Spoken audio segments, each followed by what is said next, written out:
Cool. We're all normal. How are you? You good? Well, I'm just basically going to do a little bit of training.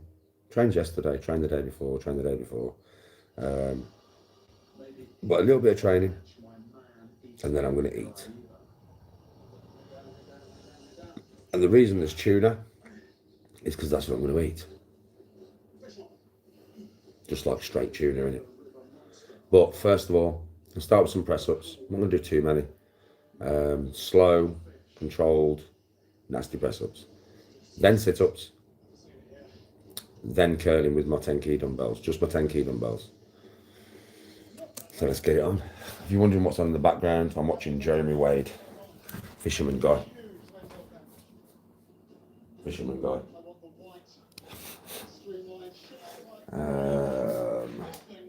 I need to put you where you're not going to see the TV. Otherwise it'll get demonetized, mate.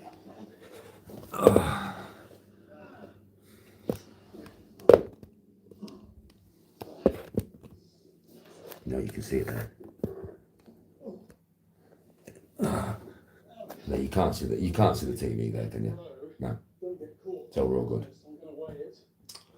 Now, basically, press ups, but just really fucking slow. Yeah, really slow press ups. Don't forget, I don't give a shit no more about. I don't train for size. I'm not doing it for that. I'm doing it for just to keep fit and keep strong, keep supple. Do you know what I mean? I train nearly every day. Nearly every fucking day. I'm always doing this shit. Right, now, just press ups. Slow ones though. Yeah, very, very slow. Very, very slow.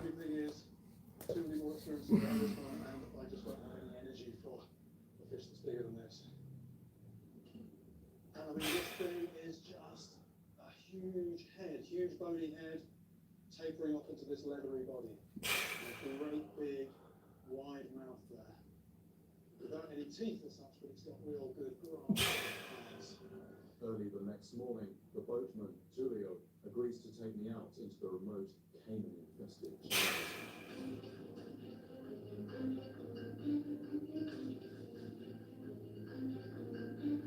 This vast wetland, almost twice the size of the Everglades, is known as the Esteros de Ibarra.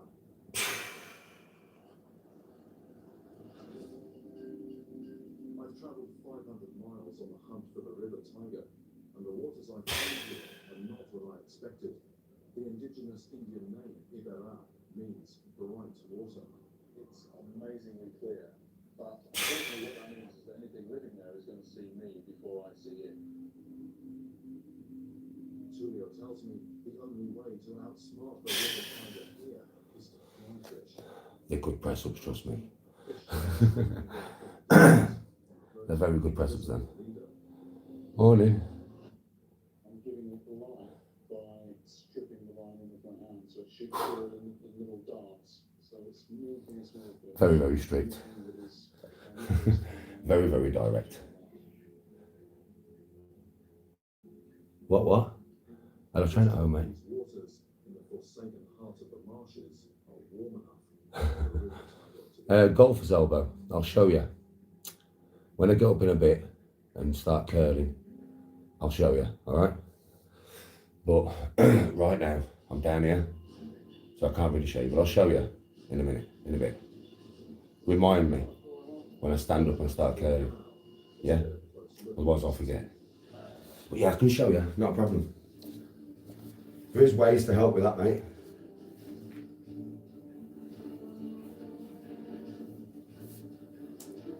Well, actually, you know something? You can do this with no weight, so I'll show you. So, grab your wrist. I would do this in the bath. Get in a hot bath. Grab your wrist, pull your wrist back. Not too much so it feels like it's going to snap. Just pull it back until you feel the tension, and then hold it there. And then pull it this way and hold it there. That's how you get rid of it. Do that every day, multiple times a day. Remember, don't put too much pressure on. But that's the easiest way to get rid of it, bro. Takes a while though. Whenever you do like rotary cuff or elbow, it always takes ages, bro, trust me. I've had golfer's elbow and tennis elbow so many times. So many times, bro. It's a fucking nightmare. All them kind of injuries are though, buddy. Yeah, all them kind of injuries, they tend to be painful, like, you know? And they take ages to heal. It's just the way it is. It's just the way the human body is. Right, next set. Extremely slow press-ups, mush. So, these are 5 to 7 seconds down. Hold for 1 at the bottom, just off the floor. About that far off the floor. And then push up. They're way more difficult than normal press-ups. I'm doing these every 2 days at the moment. Varying numbers. My chest's still sore from the other day when I did them, but I did a lot more than I'm going to do today. But these are nasty. They really are nasty. But the best way to do it, because it's pure time under tension. Pure time under tension. There is no release of tension during these press-ups. There's no momentum, there's nothing. It's just you moving your fucking weight. Yeah? So it's a good way to do them. Right, next set.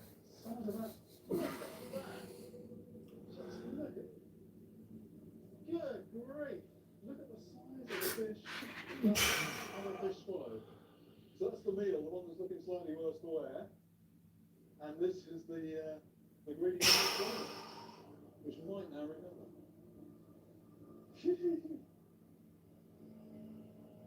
This remarkable act of cannibalism is just as ambitious as the catfish that tried to swallow a man.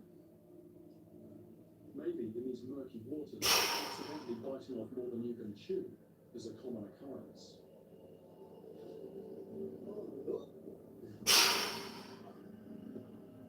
If I ate something that big in relation to me, it would be about the size of a small child or a medium-sized child, or an 8-year-old, or you know,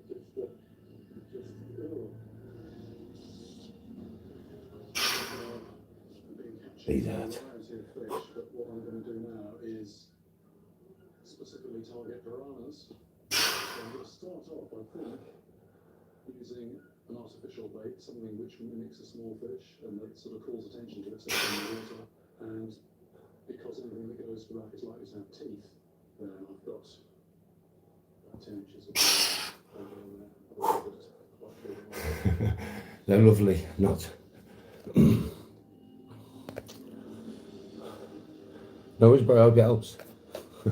I hope it helps. It's like I said, it's a fuckery injury. What, these press-ups? Bro, if you can do 10 of these, so if you can do 10 of them, yeah, you're strong, bro. No, bro, no gas. If you can do 10 of them, you're strong, bro. Trust me. Normally, fresh, I can do anywhere between 50 and 100. But when I get up there, I'm ended up doing 2 or 3 at a time. Takes a long time to get to them numbers doing these. Right now, I'm looking at, well, I wanted to do 25. Looks like I'm probably going to do more than 25. But it's got to be the count. It's not 1, 2, 3, 4, 5. If you watch, it's 1, 2, 3, 4, 5, maybe a bit longer. Hold, push. 1, 2, 3, 4, 5. Hold, push. Now, if you can't do the full 5 seconds, don't worry about it. Do 3 seconds. 1, 2, 3. Hold, push. Yeah, if you can't do, it doesn't matter. I mean, you don't want to be doing standard press-ups because these are totally different. So to doing press-ups like this, boom, boom, boom, boom, these are totally different, mush. These are a whole another level. Trust me. Just some people can't even do these.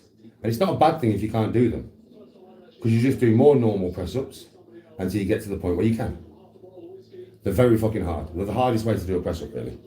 There's no other way that is as hard as this. Yeah?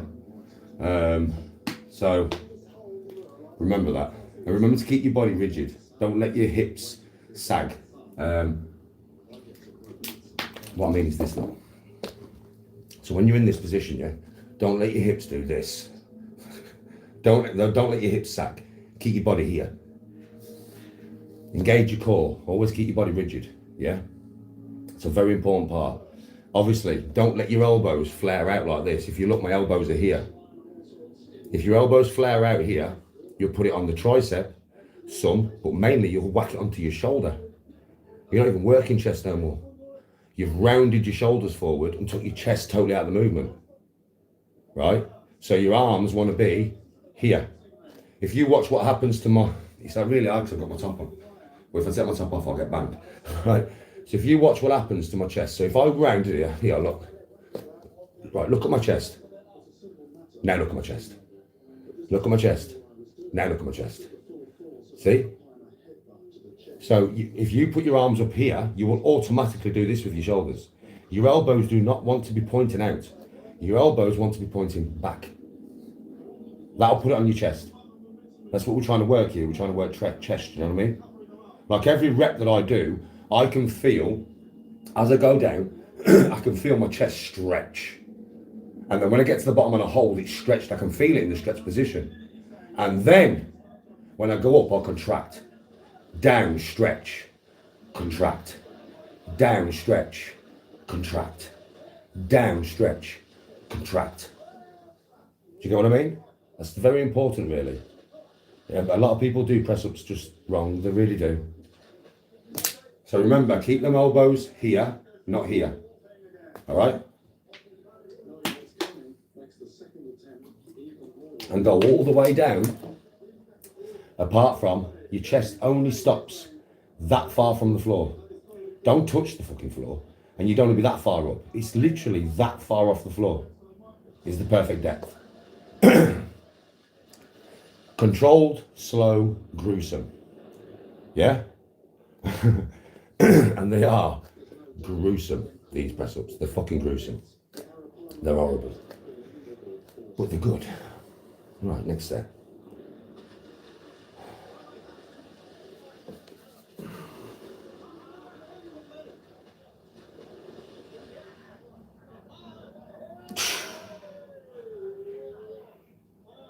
With the help of these Arapaima farmers, I'm finally holding this incredible fish in my arms.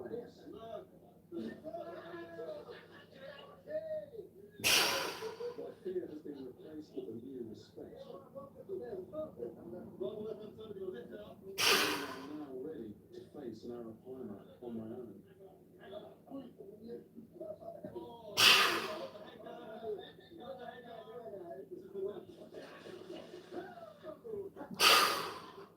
They wanted one to win, that one was too big. They want to get a smaller one. I think I'm just going to leave it. Activity. Can I entice them onto this brightly coloured plastic?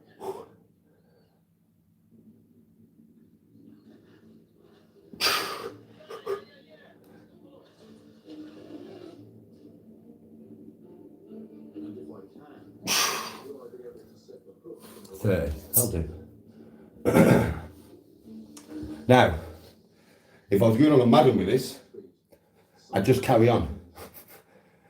If I'm fresh, 100. I'll probably get one more set of 10. So I'll probably get to 40, yeah?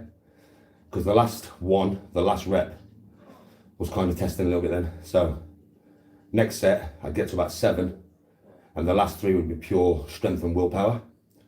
I'd get to 40, but then the reps I reckon would drop to 7 or 8 a set. Do a few sets like that, then they're going to drop to 5 or 6. 5 or 6, I can usually do about 6, 7 sets at that rep count. But then to finish, I'm going to be on 2 to 4s, mate. All the way. Just to get the amount of reps out. Doing 100 reps like that is no fucking joke. I'll tell you that now, it's no joke. It's hard as fuck, mate. But try it. Keep the rep count, the time, keep it as it should be. Don't rush it. Nice and slow, nice and direct, and you'll feel it. Definitely. Right, sit-ups. Sit-ups now, mate. Come on.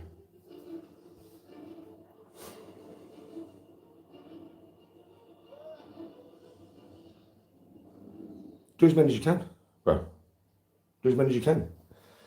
Like I said, more's better, but it all depends on how many you can get personally. That's all that matters, really. Depends on how many you can get. My rep count is my rep count, your rep count will become yours. All you're trying to do is every time you do it, you're trying to beat it, right? That's all it is, bro. Just trying to beat your previous time, right? And that's all that really matters. As long as you beat your, your previous attempt. As long as you beat like your previous attempt, yeah, or at least do however many reps you can do, but with like good form, and then the rep count gets a little bit easier. Then you're getting stronger, you can feel it, right? So just judge it by that, really.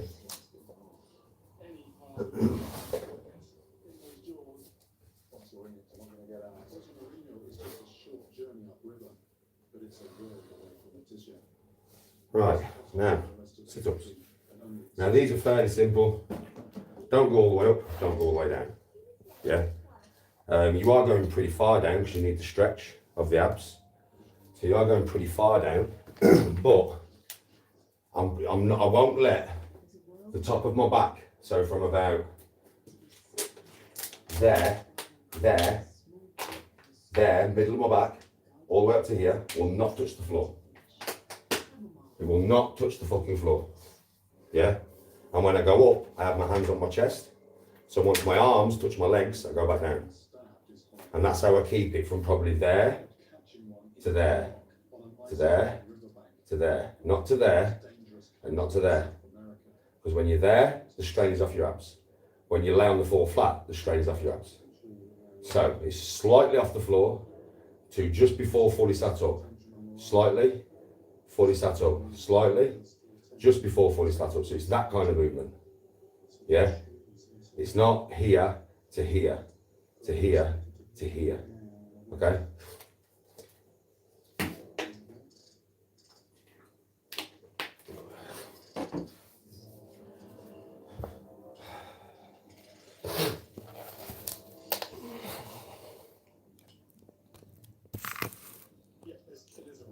Oh shit, hold on. I can't put you that far in because you'll see the TV, too much of the TV, and then I'll get blocked. I'll get like the monetization will get knocked off. I'm very strict about this shit. There's something, I'll just turn the TV off, innit? There you go. That turned off. Right, now I can turn you. And then you'll be able to get a good idea of where I'm going with this. So, if I was to lay flat, if I was to lay flat, it would be here. This is flat. If I come up all the way, it will be here. That is too far and too far. I want to be no further than here, right? And then once I go down, I want to be no lower than here, right? That's how you do sit-ups, right? Keep the strain on the abs, all right? You can't really do abs every day. I did abs 2 days ago. My abs are still burning. But it was my plan today. Same with chest.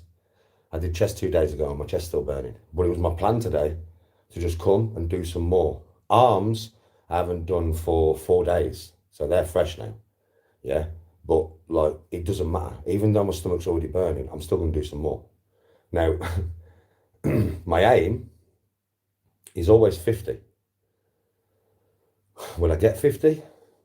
We'll fucking find out, won't we? Right, let's go. Hands here, and then as soon as I touch my legs, I go back down. Yeah, so I don't come up all the way up here. All right? Yeah?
Finish him, cunt.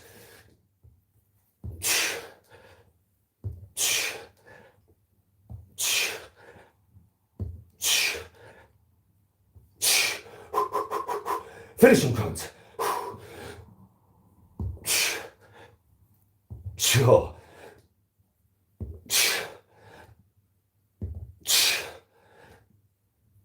Sure, mate.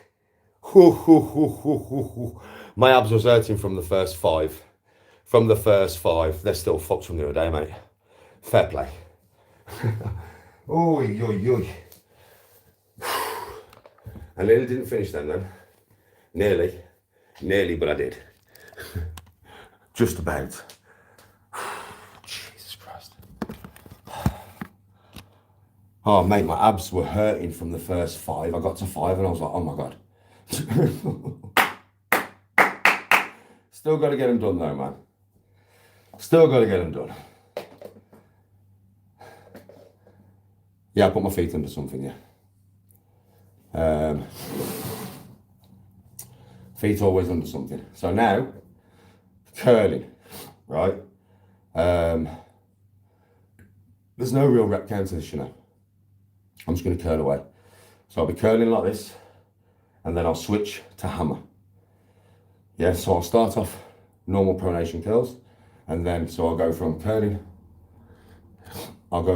here, like this, yeah, to switching to this. All right. This bicep, this forearm leading underneath my bicep. Yeah, it's like a different muscle. It's what gives you, like my arms, they're quite big this way, yeah, but they're thick. If you look at the thickness of my arms, the thickness, they're thick, right? Well, that's this that brings out the thickness behind the bicep.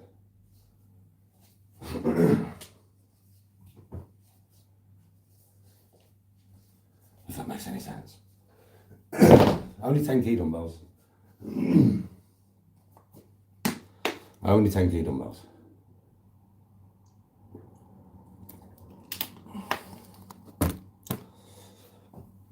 I'm training every day at the moment.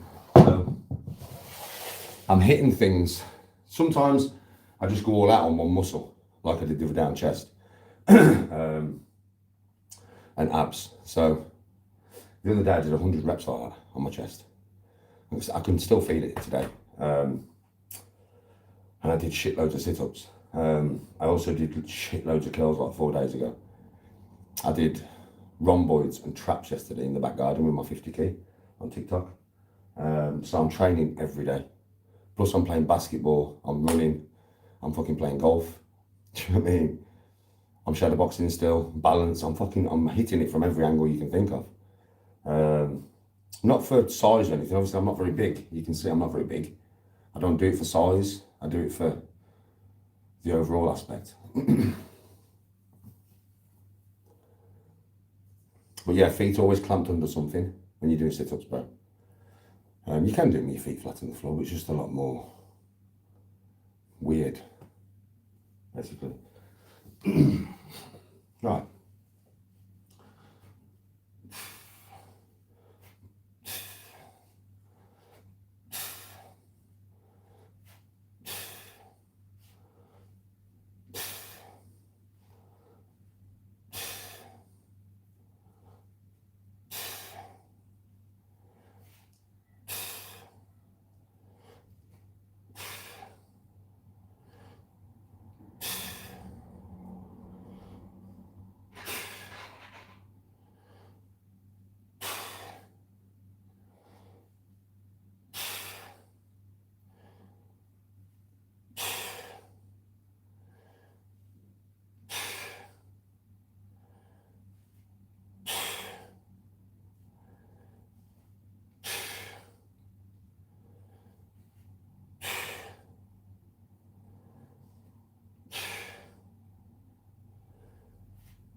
hammer kill now.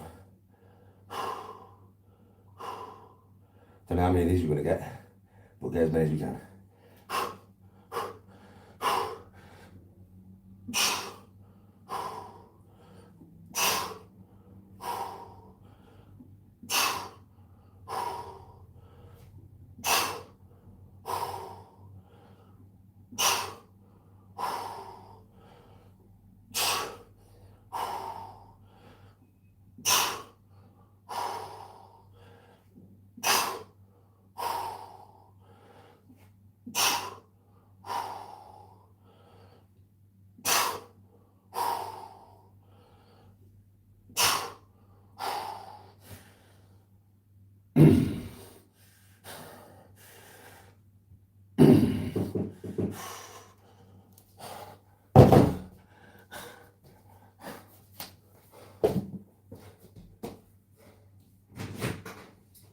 Cheers, bro. It's not even for me again. It's another one for Tony. Fuck. I keep thinking it's going to be my fishing stuff.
Fuck.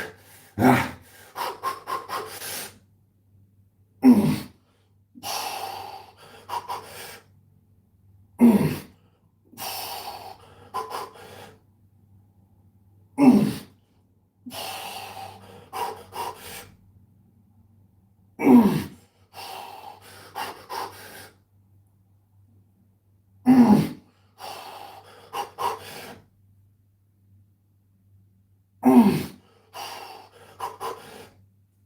No. Oi, oi, oi, oi, oi, oi, oi, oi, oi, pain. Oi, oi, pain.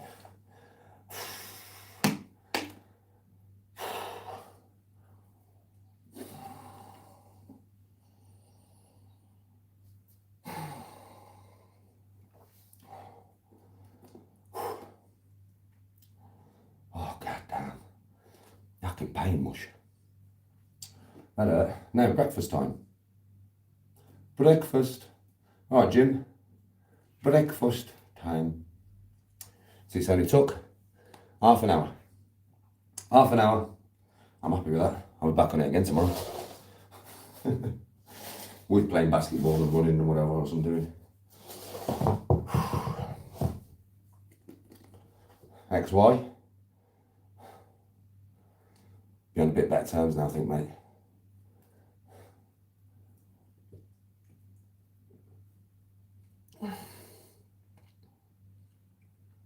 $10 kilograms, bro. 10 kilograms, buddy.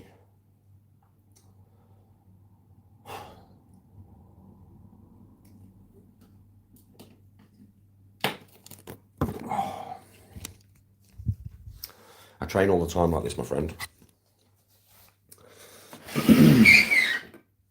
Endurance is, one thing that I do, I'm saying. Love the wink, dear, bro. Fair play. Right, now. Hold on. Food time. Now, what we're going to eat. Tuna. I'm definitely going to have tuna. 2 tins of tuna. Now, this is going to be so exciting for you to watch. 2 tins of tuna. Just like that. Just like that. No fucking about. Just 2 tins of tuna. Bit of salt, bit of vinegar, salad cream. munch it down, mush. And then my tablets and stuff. Yeah? Come on. Yeah, I have a lot of, to be honest with you, if you look at my muscles, bro, they are very, like, if you saw me in real life, yeah, let me try and get a better view for you here. There we go. Right, look. If you look at my muscles, I'm not big. There's nothing big about me at all. Trust me, bro, there's nothing big. If you look, yeah, my muscles are very, if you was here with me now in person, right, they're just solid. Everything's solid, bro. It's just, everything's solid. It's solid. Everything is just solid. There's no steroids there. So there's no water, yeah? But I'm not big by any stretch of the imagination, not at all. Like, obviously, if you look yourself, you can see I'm not big. Bro, there's nothing big about me. There's nothing big about me at all. Nothing, yeah? I don't train for that though, bud. Everybody will tell you, Danny, don't train for any size. Nah, I train for what it can do. And this physique of mine, yeah, can do a lot, bro. It can do an awful lot. It can go for a long time. I'm very flexible. I'm quick off the mark. I'm fit. I mean, yeah, I train for golf, bro. So it's like an all-round thing. I play a lot of basketball. I do a lot of running. These are not conductive with being big. You're not going to be big like, yeah, look, you can see, yeah. There's nothing big about me, bro. There's nothing at all, nothing big whatsoever, nothing. I don't train for how it looks. I couldn't give a shit how it looks, bro. I don't care. This what my physique looks like when I take my top off. I couldn't give two fucking shits, mate. I just do not train for that. But if you watch me on a basketball court, I'm fast, bro. I'm fast, I'm agile, I'm well balanced, I'm quick. Same on the golf course. I mean, I can do 18 holes in fucking 2 hours, man. Innit? If I'm by myself and I just want to go, 18 holes in 2 hours, bro. Because I walk fast. I do everything fast. And that's why I train the way that I do. I don't train, I used to be big. When I was younger, I was fucking way bigger than I am now. Fucking huge compared to what I am now. Yeah? Well, that's when I was younger.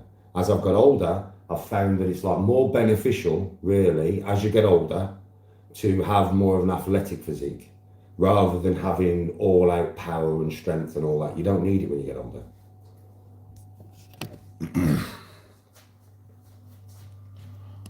Afternoon, Tracy. Yeah, you get toned from golfing. Golfing's like a hit workout. You got to think, I swing at 100 miles an hour minimum. I swing at 100 miles an hour. I do a practice swing and a swing. So if I average 82, yeah, that's 164 swings at 100 miles an hour while keeping all my balance there. And then I'm walking like 5 miles. Up and down, do you know what I mean? So yeah, it's good for you.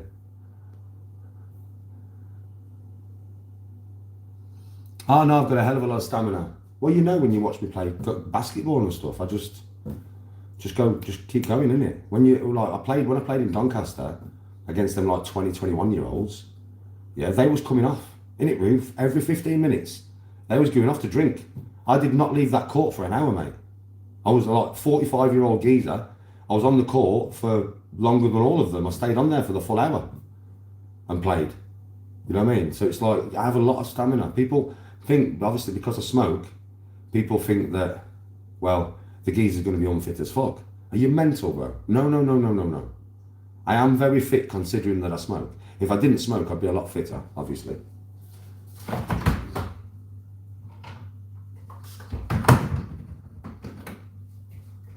I'm not going to sit here and say that I wouldn't be. Nah, Rocker, I don't really get tired like that. So 2 tins of tuna. Just 2 tins of tuna. Very basic. But it's just basically all protein. Bro, I can go again right now. I'll stop myself. People know I could have gone like that, bro, for about 2 hours. I'm not lying either. Lots of people say easily. Danny can go like that easily for 2 hours. And then still do a singing live and a dancing live and a gaming live. And then maybe late on the night get up and train again. Maybe go out for a run at 1 o'clock in the morning. Do you remember them ones, folks? I'm not joking. I'm a bit mad with it. But fitness to me is life, bro. It's like eating. I mean, the gym and stuff to me is not. It's not like a. I would say yeah, it is a hobby, but it's more than that, bro. Training to me is life, bro. Like honestly, I have been in many situations, not just fighting, situations in the sea, and you know what I mean, like when I've broke bones, and do you know what I mean, when I've come off scrams really hard and I've only broke my wrist, rather than lads that I scram with, yeah, who have come off scrams and had a similar kind of accident. They've broke the collarbone, the ribs, the fucking arm, the wrist, the hand. I've had a similar accident and I've just broke my wrist. That's because I train all the time, bro. I don't give a fuck what anybody says. That is because I train all the time, and my bones will be quite thick. There's a lot of muscular structure surrounding the bone. My ligaments are constantly being strengthened by training. Do you know what I mean? So that's the reason why I've come off with lesser injuries than what I probably would have. I'm not going to go into detail, but them fucking couple of big dogs that came to eat my daughter in the back garden, yeah? No normal geezer would have survived that, mate. I swear to God. Not unless the police would have pulled them off. Do you know what I mean? That was only because of what I can do, bro. My stamina, my will to go, my will to never give in. Do you know what I mean? That's the only reason I was still on my feet. Trust me. There's been lots of situations in the sea, bro. When I've been surfing, I have legitimately been hit off rocks, bro, on a big wave, like a 10-foot wave. And I've not been aware of where I am in the water at that particular time. And I've been smashed off the rocks, bro. It nearly broke my back. It didn't break my back. My whole back was just a plate of bruising, bro. But it didn't break anything. Do you know what I mean, right? It should have, because it slammed me off them rocks fucking hard, bro. Didn't even knock me out neither. Do you know what I mean? Nearly knocked me out, sent me dizzy under the water, but didn't knock me out. And I got slammed off them hard, bro. And all that is to do with training, I'm telling you. And then when it comes to me playing any kind of sport, so basketball, football, I'm not a footballer, but because I have physicality and, you know, hand-eye coordination from all the other stuff that I do, that's why I can kind of kick a football even though I don't play football. Do you know what I'm saying? It's any sport, bro. Anything physical that I do in the world, there is nothing that I can't do. Do you know what I mean? There is nothing where I don't have the confidence to try it because my physicality is there. So it's like there's nothing in the world that you would put in front of me and I'd be like, nah, I'm scared to do that. I don't know if I could do that. I don't know if my physicality could cope with this. No, there is nothing. And that's because of the way my mindset is, the way I train every day. I'm capable of trying anything. I'm not saying I'll be the best at anything, but I'm capable of trying absolutely anything because of the way that I've trained all my life. So it doesn't cut me off from doing stuff. And then also, there's other aspects. Growing old gracefully. Being able to, you know, spend time with grandkids and kids and great nephews and great nieces and nephews and family and Tony and friends doing stuff. Do you know what I mean? I'm never going to be the type of dude to go to a water park with anybody and say, I ain't going on that. Nah, fuck that, let's go, bro. Do you know what I mean? Like that's that other just life. The get up and go as well. The attitude that it gives you when you train all the time. You've always got that get up and go. Like, you know, you've seen me do it many times. I've been sat there chilled out my tits, mate. Been talking to you for 2 hours. We've started talking about the get up and go. And I've just got up and gone in front of you to show you how easy it is. Think about training, do training. Don't think about training and then an hour later forget about it and not do it. No. You think you're going to train, you want to train, get up and train. Because within fucking 10 minutes, you'll think of something else and you won't do it.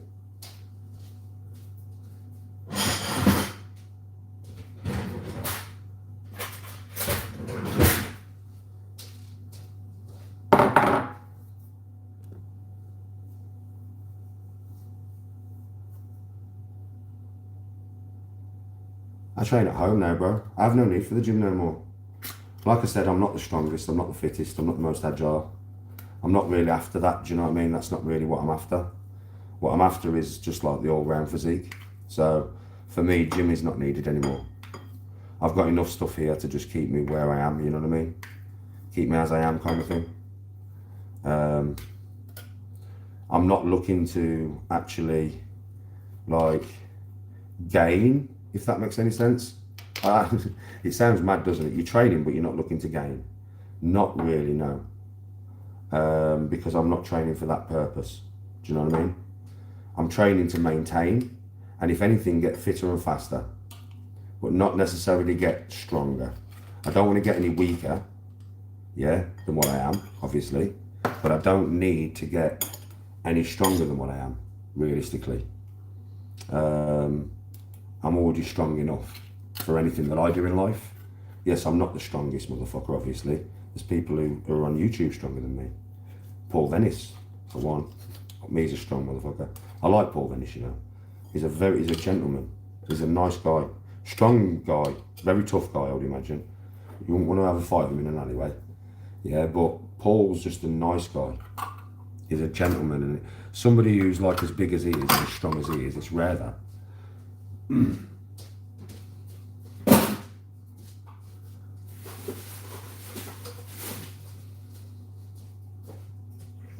So yeah, but I'm not like that. I'm not an elite. I'm not elite in anything that I do. You know what I mean? Not elite in anything. I'm just well-rounded, kind of, in most things that I do. I'm just a well-rounded individual. Do you know what I mean? Right, 1 minute. It's 2 tins of tuna. Yeah? Vinegar, salt, and salad cream. I'm gonna mix it all in. Just eat it like that.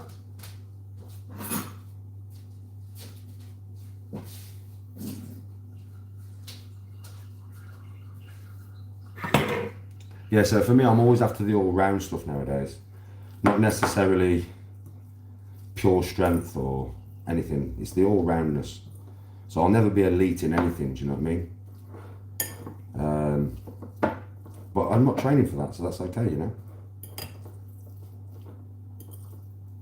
I think as you get older, to give anybody advice, yeah, as you get older, especially when you get near my age and stuff, my advice to you is, like, well, I'd say probably about the age of 38, I would consider maybe adopting my training style, and because it will benefit you as you get older. So if you train heavy, if you train heavy all the fucking time, yeah, you will put so much strain through your joints if you do it for your whole life.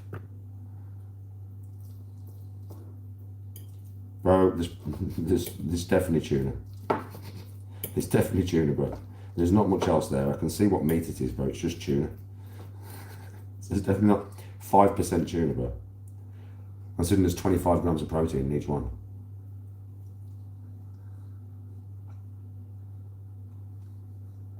I train in some way, shape or form every day.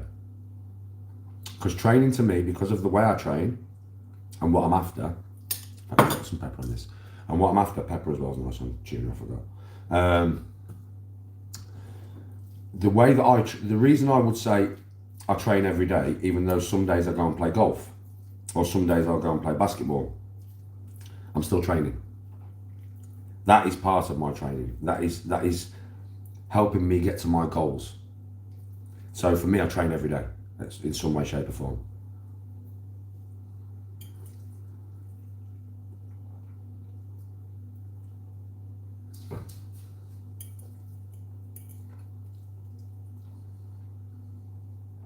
I eat quite healthy, even though I do eat cakes and stuff. But I do eat quite healthy.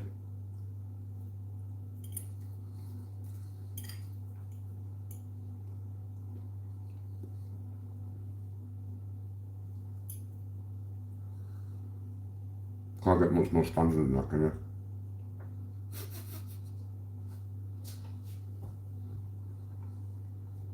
Just 2 tins of tuna in a bowl.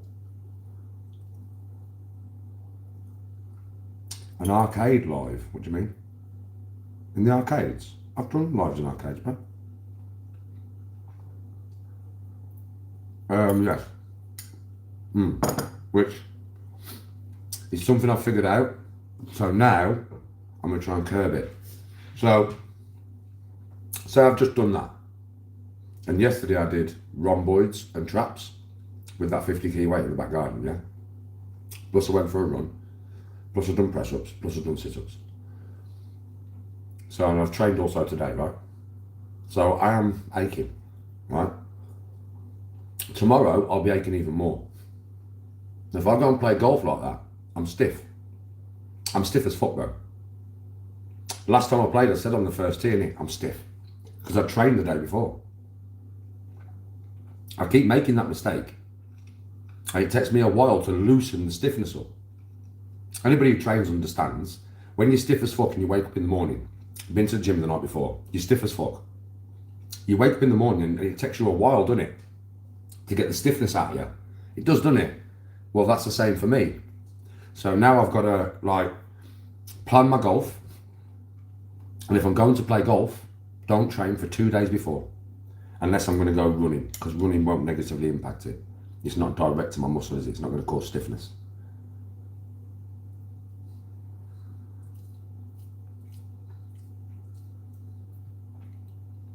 Can I do a golf tutorial video? Well, yeah, I do when I'm playing golf, really. I'll always do tutorials when I'm playing. I'm always stiff in the morning, that's what my missus says.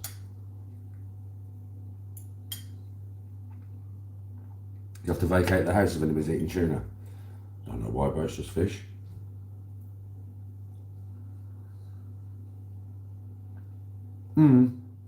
Sleep's important. For me, I only sleep for 6 hours. That's always been my problem. For me, it's from working it. So, I've worked all my life and I've always been a driver. Being a driver, you get up early. Because you notice I'm up at 6 o'clock every morning. I'm up at 6 o'clock every fucking morning, right? Why I'm up at 6? I don't even set an alarm, bro. I don't get myself up, I just get up. Because I was in that routine for so many years that it's just not broke. It's still there. I sleep for 6 hours a fucking night, mate. That was the routine I got into when I was driving all the time, all over the country for years, right? And the routine has stayed with me. Unless I'm exhausted, I will never sleep over 6 hours. Tony will tell you that. If I go to sleep at 8 o'clock on the night, yeah, no word of a lie, I'm up at 2 in the morning. If I go to sleep at 10 o'clock on the night, I'm up at 4 in the morning. I go to sleep roughly about 12 o'clock every night. Roughly. And I'm up at 6 in the fucking morning. No alarm clock. My body just wakes me up.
Yeah.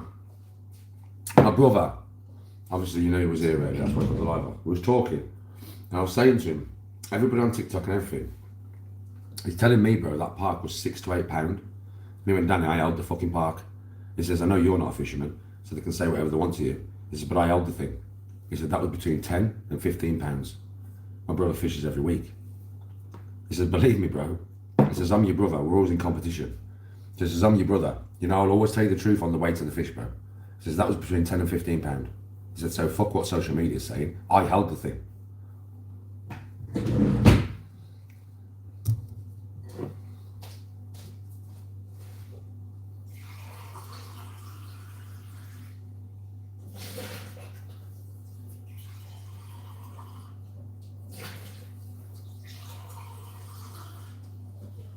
Right, creatine first. Creatine. Calcium and vitamin D. Glucosamine chondroitin.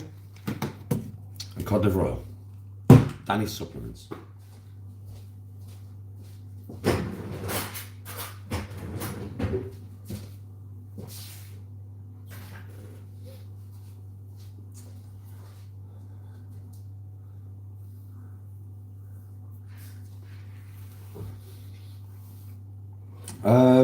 Well, my biggest fish, I think it was a tench anyway. I mean, the thing is with me is I used to catch so many tench back in the day that, like, my biggest fish, I would think it was a tench, because I caught so many that I caught more tench than any other fish when I was young. So, but I can't remember exactly what. I know I can remember it was like between 15 and 16 pound. It might not have been a tench. It could have been a carp. It could have been anything really. But me, I would just look back in memory because I caught so many fucking tench. Yeah, I would think it was a tench because that's just all I can remember really catching. Roach, big roach, tench, perch. I've caught carp. Obviously, I can remember catching carp with my dad, but not as many memories as tench. So I don't know if my biggest fish was a tench, but it could have been. It might not have been. I don't know. But it was between 15 and 16 pound because it was weighed. But I used to catch that on a 1.2 bottom, mate. I remember how my dad used to fish. Me and my brother were talking about it earlier, and my brother was like, Danny, Dad used to use £6 line and a 1.2 bottom to catch everything. And I went, he ain't reeling a big fish on that, is he? And he was like, Danny, Dad would bring in something fucking this big on a 1.2 bottom, mate. He says, seriously, I'm not joking. Obviously, my brother fished my dad a lot more than I did, because when we lived in Yorkshire, where my dad was a deep sea diver, yeah, he used to fish off Sperm Point a lot. That was his favourite fishing spot, and the River Trent, something called the warping drain. Yeah, that's where my dad used to fish all the time. And my brother was older. My brother's 6 years older than me. So when we was there, I was like 5. But my brother was of the age where he's just done a lot more fishing with my dad than what I have. And my brother we were speaking about my dad's rigs today, and he was saying, sorry, he was saying, bro, fucking, Dad never even used to use hooks with eyes. I was like, what do you mean? He went, nah, Dan. He said he had a fucking hook tie. He said he never used hooks with eyes, ever. Dad would sit there the night before, and he'd tie his rigs, and he'd get a piece of cardboard, and he'd like tie 10 rigs to the piece of cardboard, and then go fishing. He's sorted for the day. This is whatever rigs he was going to use, multiple different rigs, whatever. He said he'd just have them all tied to a piece of cardboard then. But, and I swear, we'd go and he'd just have all the rigs ready to go if he got snapped or whatever. We wanted to change rig or whatever. He said he used to tie all his hooks with a hook tire. I don't even know what a fucking hook tire is. Do you know what I mean? That's what my brother says. He's going to the tackle shop later. He says, I've lost my hook tire, bro. So I'm going to the tackle shop later to get a hook tire. And he's going to get some ledgers. So I'm going to go to the tackle shop and get some ledgers. But my brother's going to get them.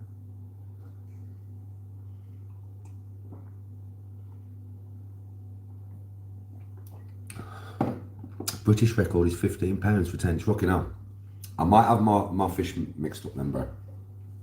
Because there's no way I caught the British record, bro. You know what I mean? There's no way, is there? Not when I was like 12 or 13. So, yeah, I probably got my fish mixed up, mate.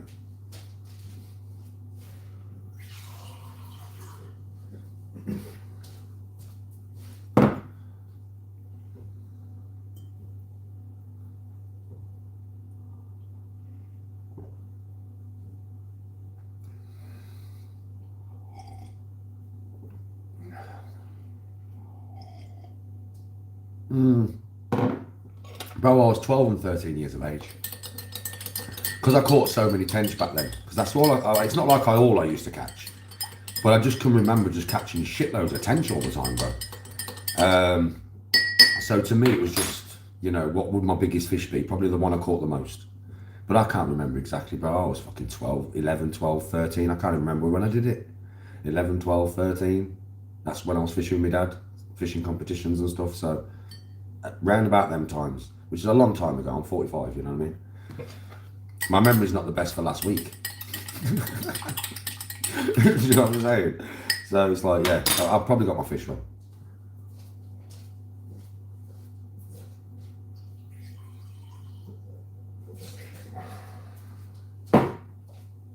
Right, a cup of tea and a bit of cake, mate.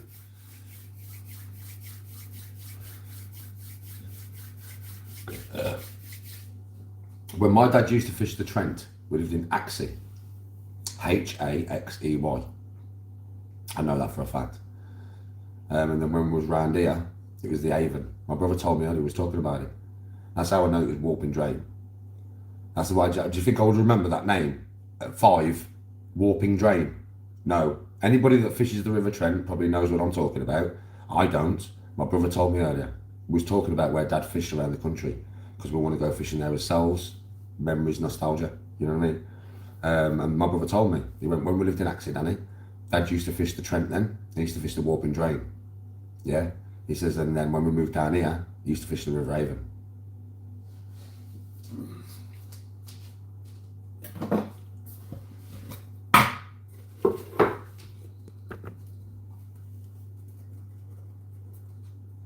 want to go catfishing this year. Fair play. Do you know, I never knew this. Listen to this. My mum and dad used to have a pub called the Royal Oak in Springfield, just down the road from where I am. And Warren's All Fishing Pools, was my dad's place. He used to fish a pool called Kingies.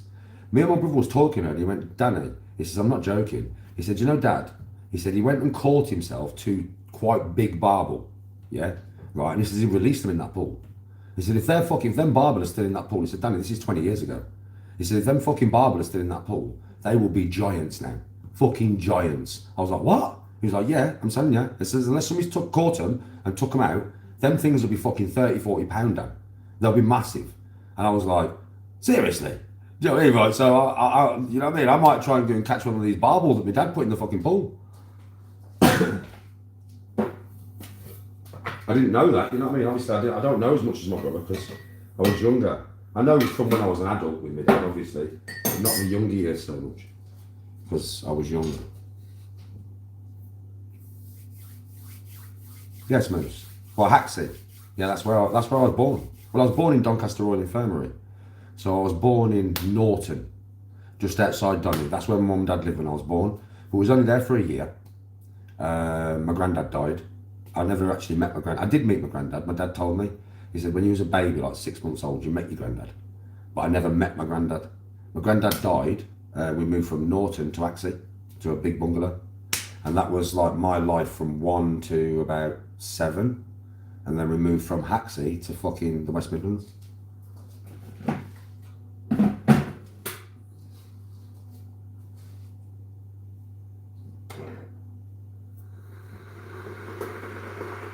South of France. I'm not going fishing now. Yes, Moose? In fact, Moose, actually, you're in here now. You fish the Trent. Do you know where Warping Drain is? That's where my dad used to fish the Trent, Moose. Me and my brother was talking about you earlier. I showed him your pike on TikTok. I left a comment in it. And that's why I asked you, what weight was it, bro? Because me and my brother was like, I can't tell with pike, Danny. Because I can tell with carp and that, when my brother doesn't pike fish. So he's like, because they're so slim and long, I can never tell. He says, I can tell with carp and stuff like that. He says, but he doesn't catch pike. He says, I've caught a pike years ago with Dad. He says, but I don't pike fish like. You know what I mean? So how heavy was that pike? Because it was big, wasn't it?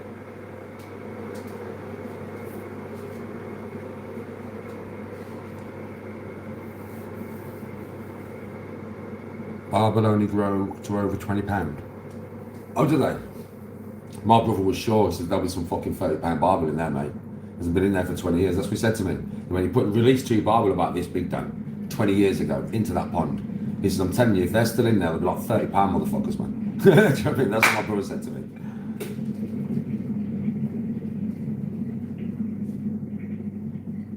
£8. That's what my brother said. My brother said, I know it's big, Dan, but because it's so slimlined, it won't be as heavy as what you think.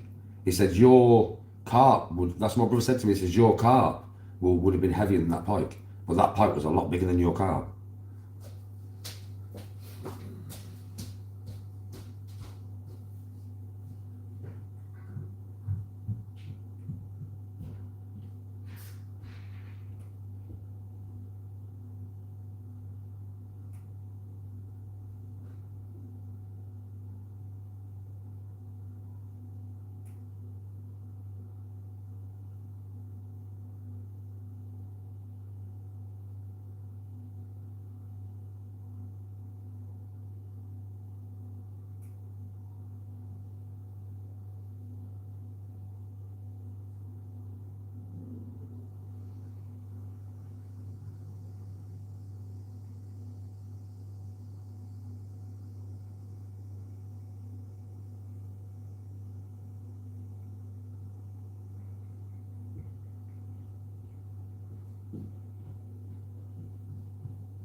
Record barbel is £22, is it?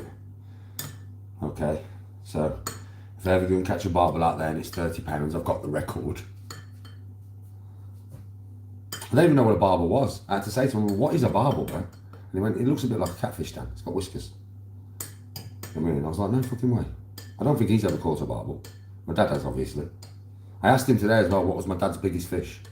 And he went, Dan, when he was younger, yeah, with Uncle Pete, yeah, he said he caught a massive, was it Uncle Pete or Uncle Trevor?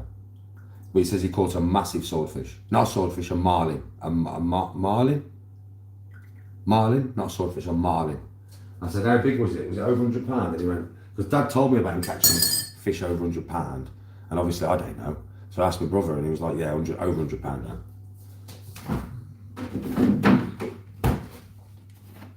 I'm sure he said a marlin out of the sea. That's my dad's biggest fish he's ever caught.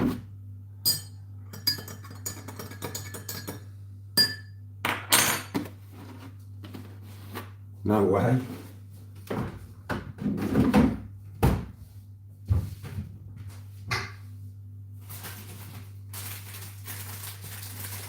See, this is when Daniel have a cake. Cup of tea and a cake, mush. Cup of tea and a cake.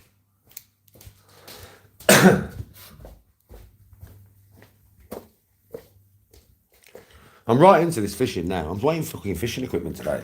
I'm right into this fishing now, you know. You don't understand. I wouldn't say I'm into fishing as much as golf. Golf's my thing, right? But I'm not far off, you know. Like, I'm sat here every day watching fishing.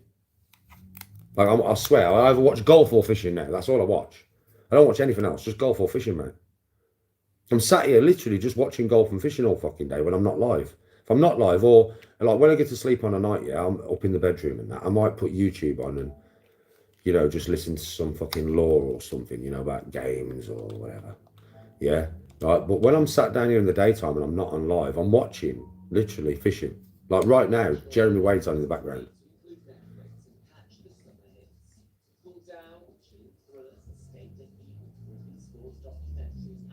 I don't know what sea it was, bro. I wouldn't know.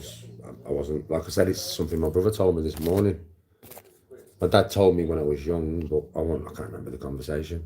My dad's fished sea all over the place. My dad was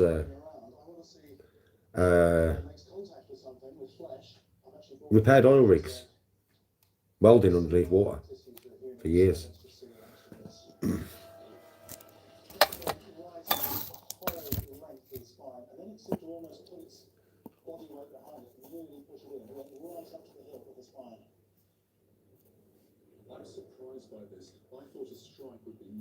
Jesus Christ, mate, you know, listen, I'm honest, but I ain't that honest.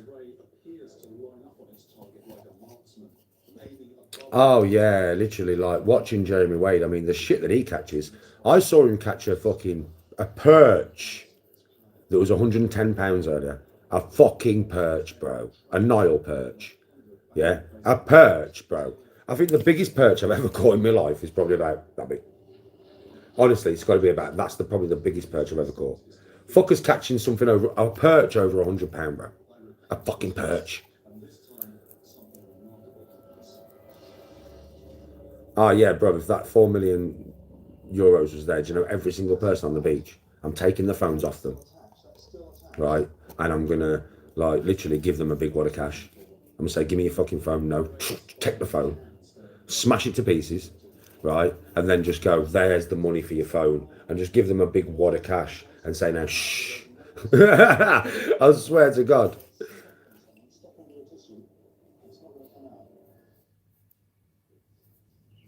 Like I said, I wasn't there. It was years ago when my dad used to sea fish, mate.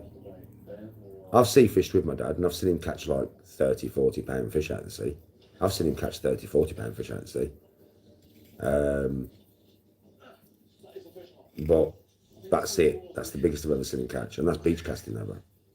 Most of the time when we went, we'd be catching like £5. Do you know what I mean? I've just seen him catch some big monster out of the sea when I was younger. I just can't remember what it was.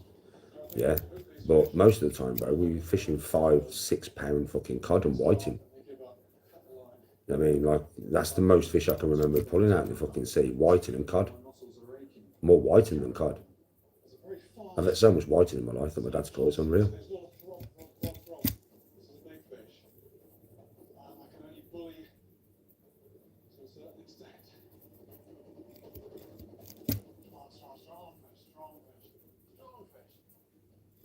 And don't even ask me what a whiting looks like. After a struggle, 'Cause I don't fucking know. I can just remember my dad coming back and mum going, "What did you catch then?"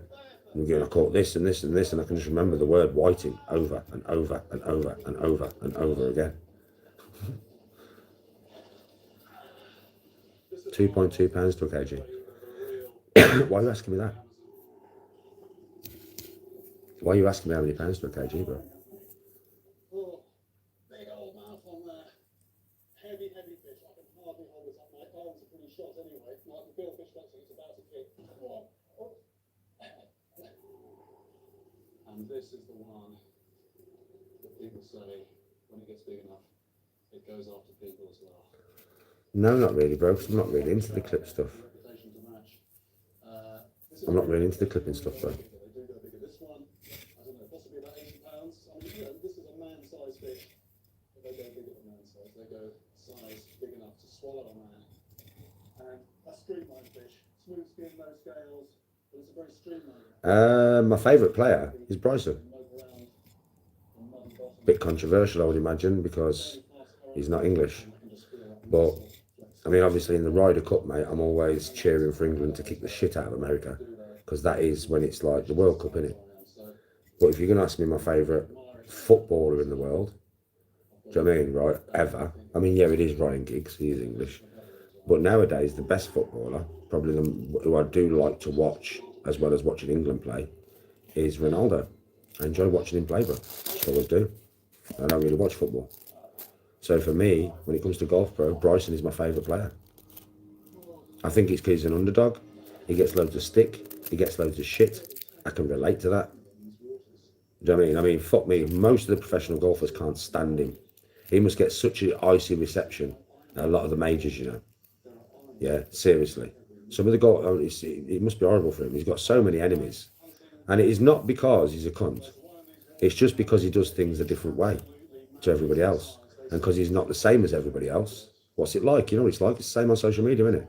If you're different, you get ostracised. And he is different. Totally different. I mean, fuck me. They even stopped him. Do you know? He used to have, do you know the book? Yeah, that you get given when you play.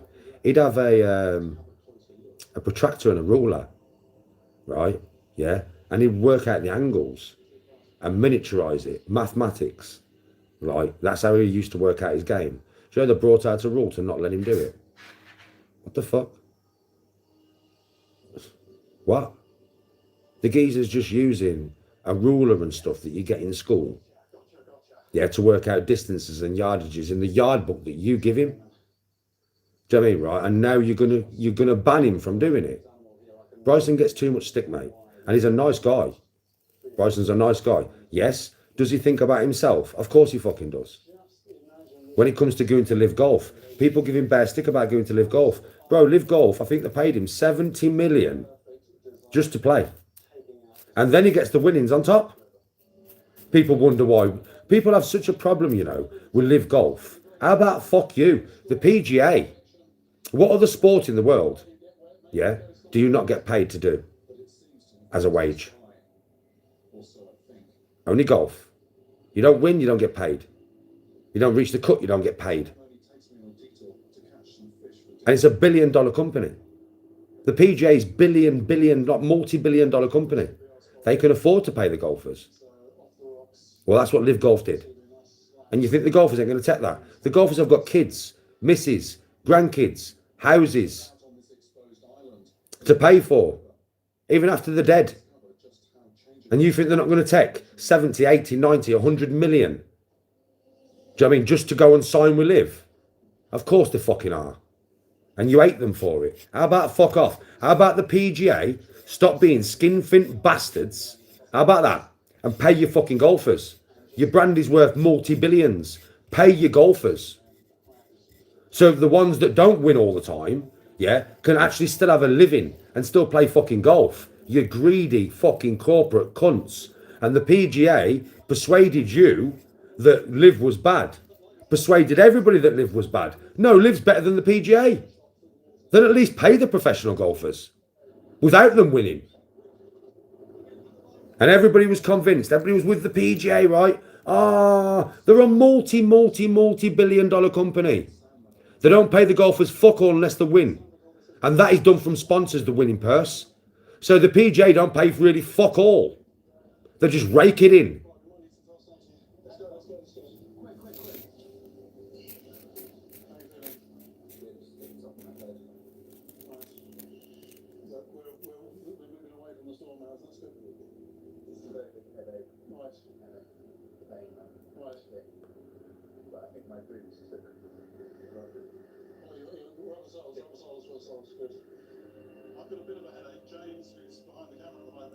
I've not tried magnet fishing. Got a wall layer.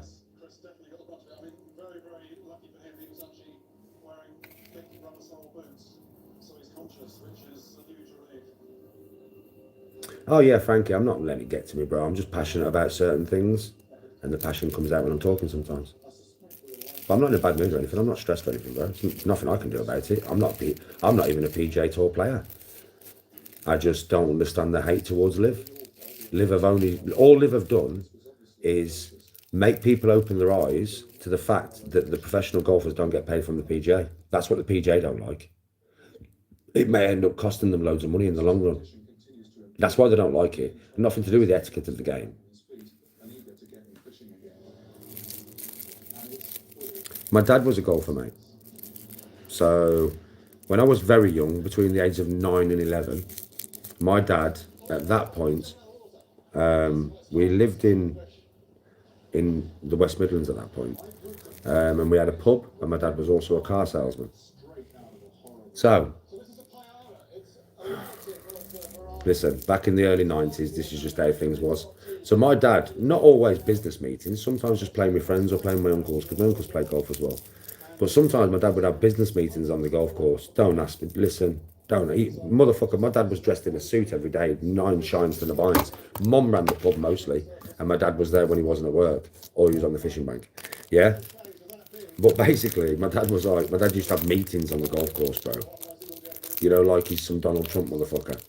Just back the way it was back in the early 90s, mate. But if he went to play privately, you know, because my dad used to play competitions sometimes, he was a member of the club and stuff, and he used to play a lot with my uncles and stuff. So I'd go, and I would like push bags around, and they'd pay me 5, 10, 15, sometimes 20 quid to push the bag around, mate. Back in the 90s, for a fucking 10-year-old, 20 quid's a lot of fucking money. And I'd also go and find balls, and they'd buy the balls off me. So I'd earn quite a bit of money when I went to play golf with my dad. And then, when I was 11, during that time, my dad would let me hit golf balls. So do you know if there was nobody behind us, like I do with Tony, if there was nobody behind us, he'd drop a ball next to his ball, and he'd give me a pitch image and say, right then, son, try and put that on the green. That was going on for a couple of years, putting on the green, stuff like that. And then, on my 11th birthday, my dad said I could go to golf with him on my birthday. And he said to me, Uncle Roy would be coming to pick me up. So it was Himley Hall. First ever game of golf was Himley Hall. He said, your Uncle Roy's going to come pick you up. I'll meet at the golf course. I didn't think there's anything weird about that. It's just normal. So Uncle Roy comes to pick me up. Took me to the golf course. I walked into Himley Hall, calf. And it was sat there with all my golf clubs. Full golf kit. Golf clubs, clothing, glove, balls, hat, the lot. And then took me for my first game of golf. And that's when I started. I played from 11 to about 13. I was really good at 13. I was as good as I am now. People don't believe this, but it's the truth. I played off a 10. At 13, I played off a 10 handicap, man. I was as good as I am now. Didn't hit the ball nowhere near as far, but it was just dead straight. Everything was dead straight. I found the game quite easy, to be honest. And then Mum and Dad split up. My dad moved to another country, moved to Spain with somebody else. Totally forgot about me for a number of years. And then my mum was a single parent family. And she couldn't afford it, bro. She just couldn't afford the golf because it's expensive to be a member of a golf course. Like how my dad used to have me a member and to buy clubs every year and all the equipment. It's expensive for a one-parent family, mate. So I started playing basketball. That's why I started playing basketball, to take the strain off my mum with my golf. with a basketball. Once she bought my trainers and the basketball, I was off. I mean, it's up to me then. So that's why I started playing basketball, because I couldn't play golf no more. Rather than, you know, get stressed about it, I just moved on to something else.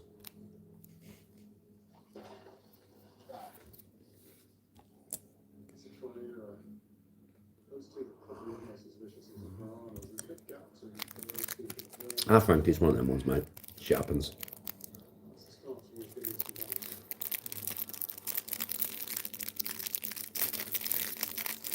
Shit happens, bud.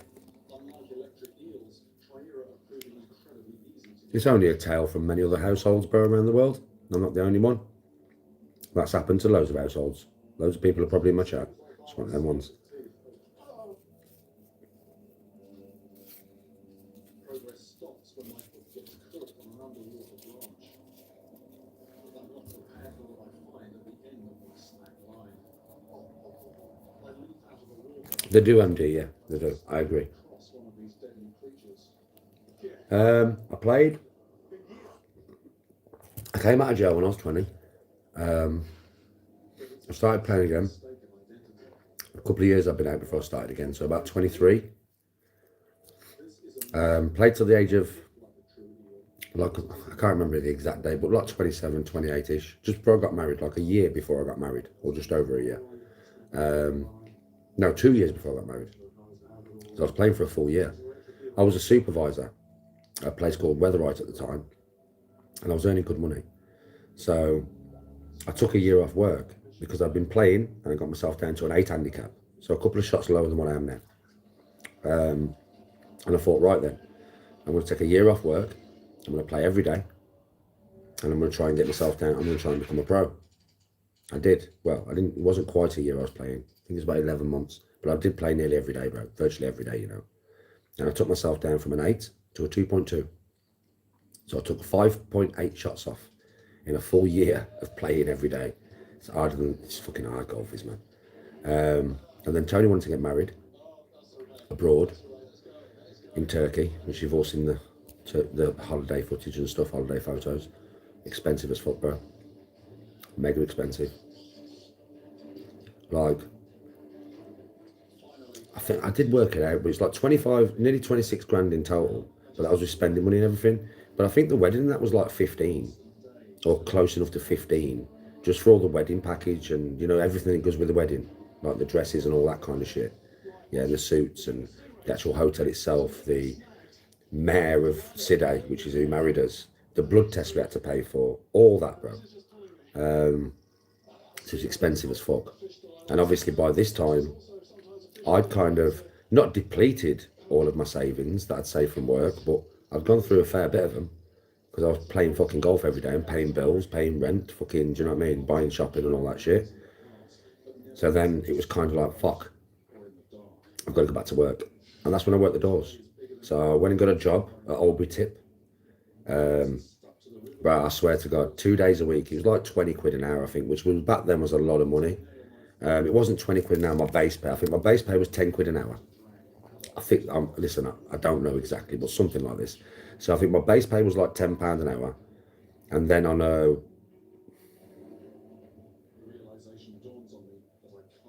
I can't remember if it was a Monday and a Wednesday or a Wednesday and a Friday. But I'm pretty sure it was a Monday and a Wednesday. Or it could have been a Wednesday and a Friday. But at Albury Tip, I don't know if they still do it, but the people who go round, it would be a Monday and a Wednesday. I know why it would be a Monday. Because, you know, on the weekend, yeah, right, they'd go around all the markets and, you know, collect all the rubbish. And then put it in the vat on a Sunday, this big open air thing made out of sleepers, railway sleepers, but a big fucking area. 2 of them next to each other. Right, I don't know if they're still there at Albury Tip, go and have a look.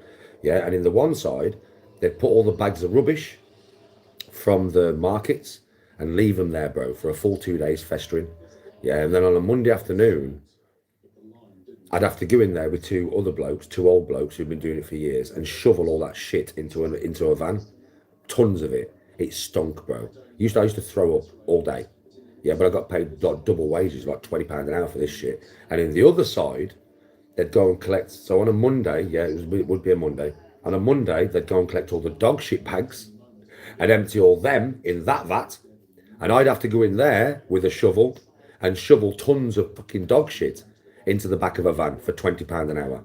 I had to do it because I needed the money for the wedding. And that's also when I worked the doors.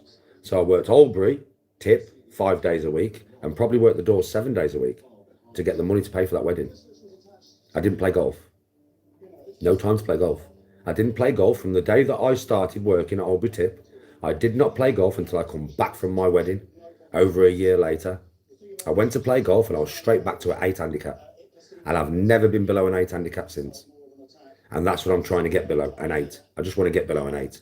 I'm not bothered about getting back down to a 2 or 3 handicap. I don't care about that. I just want to get to below an 8, to like a 7. That is my goal. I'll be so happy if I just get to a 7. Do you know what I mean? Right. So that's the way it goes. Yeah. If Tony was here now, she'd tell you. Danny never took food to work on them 2 days. I didn't eat nothing. Just bottles and bottles of water. I just throw up all day. The blokes I work with, I don't know how they did it. They go in them vats with no mask on. There was only them paper masks, but no mask on. Smoking fags, just chatting like it was normal. Yeah, they've been doing it for years though. Me, green. I was faster than them at shoveling. I was big and young. So I'd go in the vat, hold my breath for as long as I could. Shovel like a madman. Yeah? Well, these are just taking the time. Shovel like a madman till I ran out of breath. Then start breathing through the mask. Within 5 minutes, bro, I'd be like, and I'd have to run out and throw up. Back in, carry on. Till it got me again, run out and throw up. Back in, carry on, run out and throw up. Back in, carry on, run out and throw up. No, it was no joke. If Tony was here, she'd tell you. She'd be like, Danny ain't joking. That's what I did to pay for my fucking wedding. Kate, thank you for the donation. I'm good, Deeblies. Yes, Frankie. I'm not going to talk about what I earn on YouTube, bro. None of your business. No, but she knew my job. She knew my job at the tip. Didn't need to be at the tip with me. She knows my job. I come home stinking of fucking rotten shit every day. You know what I mean? Well, I want that every day, twice a week. Yeah, right. She knew my job. I wouldn't take food to work. I didn't take no food. She'd tell you that herself. Danny did not eat on them days. I'd come home, run straight upstairs, mate, jump straight in the fucking bath because I could smell it on me. Yeah, scrub myself to within an inch of my life, get out of the bath and then eat some food. First time I'd eaten all day. I'd eat before I left for work, but an hour before I left, so it was in my stomach. Yeah, and then I'd end up throwing it all up anyway. Worst job I've ever done in my life. Because I needed the money for the wedding, bro. I needed to pay for my wedding. Yes, tea, please.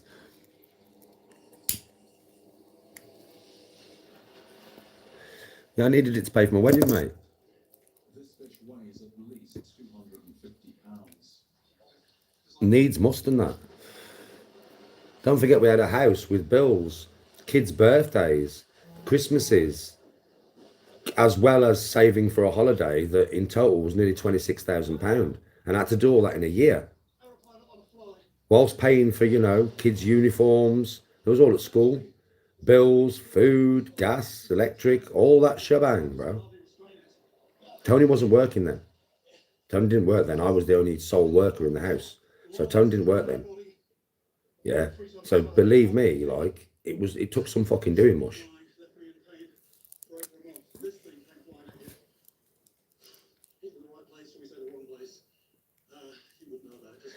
Yes, Rocker.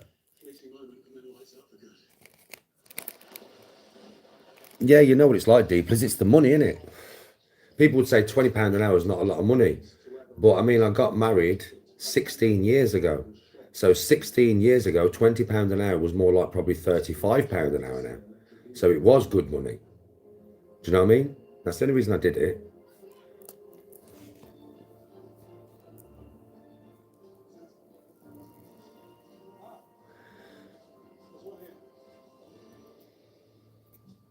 Yeah, council tax the lot, isn't it? never nice to see an animal that's been killed. This one's got a machete cut halfway through its body. It's amazing that such a small volume of water could harbour a lethal electric eel 6 feet long. So the dog was shot. Self-employed, 28 years, fair play, bro. I'm kind of self-employed now. Really, innit?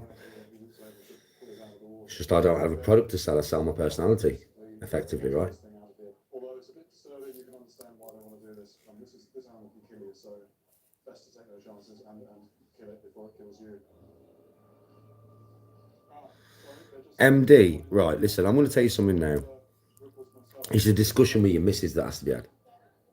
A very frank discussion. Do we, like Tony wanted to, bro? Like she really wanted to get married abroad. She really did. She wanted it so bad. So I made it happen. But realistically,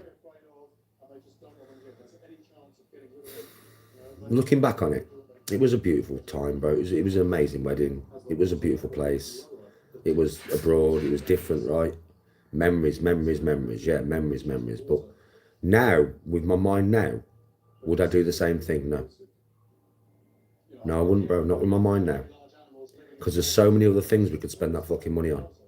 If me and Tony got married now, it would be a small affair. Maybe probably a lot of people there, because I know a lot of people and we've got friends, loads of friends, right? So there'd be a lot of fucking people there, but a small affair. Not all that. It's not needed. At the end of the day, when you get married, right, in my opinion, now at my age, now at 45, and me and Tony would agree with me now. If she was here now and she'd agree with me. Yeah. As you get older, bro, you realise that ultimately it's you saying the vows and you putting the rings on that is important. Not how much it costs. You know what I mean? Everybody wants to say, yeah, my wedding cost this and it was fat and all that. Yeah, obviously, but does it ultimately matter? No. What probably matters is planning for the future, using that money for something more beneficial to the household or the family. You know what I mean? But when you're young and you're brash and you make these decisions.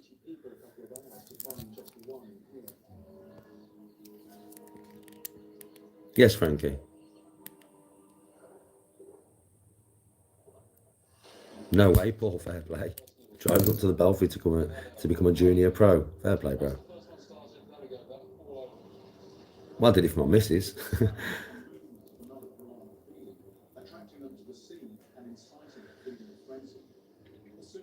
200 grand, fucking hell, mate. Now that's a wedding.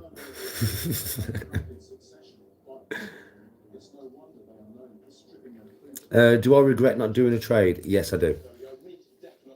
Yes, I do. So I'm going to tell you a little story now. Fucked up this is. So years ago, I was working. I can't remember where I was working at the time. But one of the lads that I knew was signing on. And like, I actually quit work to do this. He was signing on and he got put on a plumbing course, water and gas, for free by the job centre. He told me. So I quit work and I signed on so I could get put on the same course. The course was in Tipton, just past the pie factory, right? So I was at the course for 6 months, right? Obviously, it was fucking thousands of pounds we have to pay for it. The job centre was giving it for free. So I quit my work. I was just working, I think I was working at a scrapyard or something at the time. Just nothing major, just delivering scrap parts, nothing major. So it was just a 10 a bob penny job, yeah? So I quit work, I signed on, I was doing this course for 6 months, yeah? And then I got a call to the job centre to go and speak to the woman. And the woman went, right, you've got to start looking for work. I went, no point in looking for work. I can't work right now. The course was 5 days a week, 8 hours a day, like school, yeah? I went, I can't work because I'm doing the course. She went, well, if you don't get a job, yeah, we're going to cancel your benefits and you won't have the course. I went, this makes no sense. This doesn't make no fucking sense, right? So what you're telling me is I've got to go to work. I'm doing the course 5 days a week, 8 hours a day, right? How am I supposed to work? How the fuck am I supposed to work? Do you know what I mean, right? Literally, this is what I was saying to her, right? Yeah. I said, I can't do it. Like, until I finish the course, I can't do it. Well, if you don't fucking do it, if you don't get a full-time job, yeah, right, we're going to cut you off your benefits and you're going to be cut off the course. And I was like, this is nonsensical. I was sat there with her going, do you realise what you're saying to me now? So do you know what I did? I'd been there 6 months, bro. I'd been there 6 months. It was an 18-month course, right? I actually quit the course and went back to normal work. Signed off, went back to normal work and quit the course. Now, how much madness is that? How much fucking madness can you get, bro? Are in the same family as red tails, and they have virtually identical rasping pads and mouths. These give them a grip that prevents slippery, struggling prey from escaping. Yeah, but I could have got work after the course finished, but the job centre were having it. And because it was through the job centre, they was telling me unless I got a full-time job, they was going to cut my benefits off and I would lose the course. It doesn't make any sense. I know what you're thinking, Danny, that makes no sense. Yeah, I know. It makes no sense. Imagine being in the job centre, sat with a woman, trying to explain to her that this makes no sense. This doesn't make any sense, you silly fucking woman. Do you know what I mean? But she wasn't having none of it. She wasn't having none of it, bro. So I just looked at her and I went, you know something? Fuck you. Yeah, I'm going back to work. And within 3 days, I was back at work. Tony will tell you that. Tony will tell you that. You ever ask her, she'll tell you. It made no sense. No sense whatsoever. It pissed me right off. I spent 6 months of my life for fuck all. Do you know what I mean? Literally fuck all. I'd just started learning how to solder fucking gas pipes. I'd done all the water. And I was really good at it. I'm not joking. You can imagine. You know how bright spark I am, bro. The geezer who was teaching us loved me, mate. Because he showed me once and I've done it. Do you know what I mean?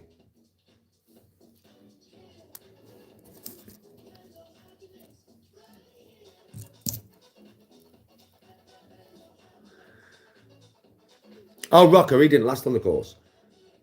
He didn't last on the course. I went to the course. He was only there for about a week. He just fucking didn't do it no more. And I was like, what the fuck? Are you mad, bro? Well, no, he wasn't mad in the end, was he really? He wasn't really, was he?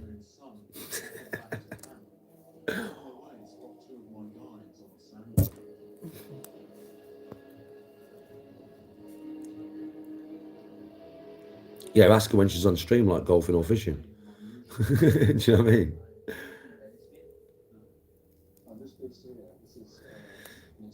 Tony will tell you all this, mate. She'll tell you straight. She'll say, listen, Danny ain't lying. I know it makes no sense. I know it's nonsensical. Completely nonsensical. Which makes it sound like bullshit. But it's not bullshit. I know it's nonsensical. I was there, sat there, listening to it, and it was going into my brain. And I was like, this is ridiculous. This is fucking, what the fuck do I say to this? This is ridiculous. This is ridiculous. Let me finish the course and I'll be in full-time employment as a plumber. Just let me finish the course, yeah, and I'll be in full-time employment as a plumber. I'll be working full-time for the rest of my life as a plumber. Just let me finish the course. Madness, isn't it? The safest place to get a secure grip is on the shell behind the head. Come work with you, plumber. What do you mean come and work with you? What do you mean, plumber? I've got no experience, bro. I've got a little bit of soldering from when I did that course and a little bit of water stuff that I remember doing. It's probably all changed now though, because I mean this is fucking 20 years ago. So I bet all the fucking connections have changed and everything, I would imagine, in the last 20 years. Bro, if you want to listen, I'll tell you straight, plumber, I'm not joking with you. Underscore the real Danny G underscore. Everybody thinks I'm not willing to work, bro. I'll work. If you're asking me to be your plumber's mate and you're going to pay me a wage and you're going to learn me on the job, I'll come and work with you, bro. I'm nice to work with, by the way, and I'm a grafter. I'll tell you that straight. I'm not joking. You'll know that the first day you work with me. You'll know straight away because I'll be there constantly just saying, bro, what do you need? Bro, what are you doing? Bro, you'll just tell me to do something. I'll do it and then I'll be like, done. You'll be like, what? I'll be like, done. Next thing. What do you want me to do, bro? I swear. When I'm at work, I just want to work. I don't want to do anything plumber but work. Do you know that? Because you know yourself, you've worked all your life, so have I. So when you're working, time goes quick. When you're not doing nothing, time stops, bruv. It stops still. It just stops still. That's why I can't work in a job, Joe, where I'm stood around doing fuck all. I can't do it. You know, like packing and shit. I can't do it, bro. It's so mind-numbingly boring. Time just stops dead. One day feels like a fucking week, bro. I've done 12-hour shifts, yeah, on a press. You know, a press where it's just press a button, press, wait, bro. Oh my God. That 12 hours felt like about 14 days, bro. I swear, because I was just constantly working. I mean, everybody in that factory, most of the factory was press machines, right? And when you look around the factory and people look dead in the mind, in their eyes, in the face, everybody looked dead. Everybody looked like they're just giving up on life. That's how bad that fucking place was. That was by Merry Hill. Yeah, that's how bad that place was, mate. Everybody looked fucking dead. just dead, like no life in their eyes no more. They've just lost all life.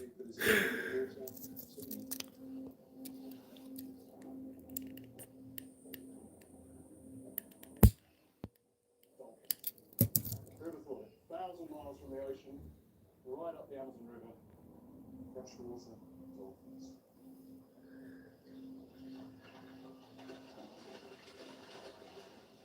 And these guys, I mean, they're having fun now, but my goodness, they've also got a dark side. You're self-taught. Bro, like I said, bro, if you're willing to pay me, hit me up on Instagram. Hit me up on Instagram, we'll talk, bro. Do you know what I mean? I'm willing to go to work. Do you know what I mean? I'm applying for jobs, bro. It's just Indeed. They don't get back to you for fucking shit. Do you know that? Indeed is the most useless app in this fucking world, bro. My CV is ram-packed with work. Do you know what I mean, right? And I shit you not, bruv. I must have applied for 200 jobs on that motherfucker. They don't get back to you. They never get back to you. Like, they never, ever get back to you. Not never, ever, ever, ever, ever, ever, ever. Which tells me they're not even looking at my CV, bro. Because, you know, for driving jobs, my CV is packed with full references, bro. Do you know what I mean? So they're not even looking at my CV, bro. Because if there was, they'd employ me. And they can't see their prey, but even in that situation, they can find and kill their prey. Oh! Using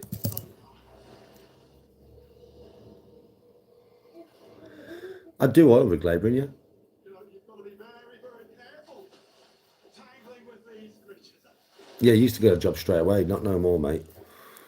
Time for me to get out, I think. If I showed you my phone, I'm not joking with you. Every month, bro, just 200-300 applications. I'm on my phone. But if I went on my email and just scrolled through, you'd be like, Indeed, Indeed, Indeed, Indeed, for months, bro. Just boom, boom, boom, boom, boom, boom, boom, boom. The list is huge.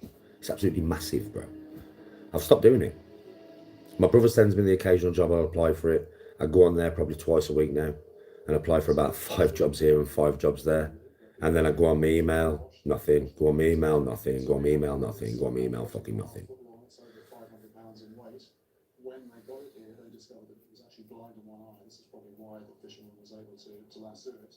It's going to stay here for a little while, and then it's going to be released. I didn't do, that was right at the beginning of my YouTube, mate. That was a long, long time ago. There's no doubt. And what I did with that 400 was I bought all the personal training equipment that I have in and around my house to actually personal train people. I just didn't take the course. I did it. I was a personal trainer for what? 2 years, folks? I just think I know James. So I was a personal trainer and I used that money to buy the equipment in my house that I used to personal train people. I can remember that, and at the time what I used it for. And I did personal train. So yes, I did, bro. I had about 13 clients.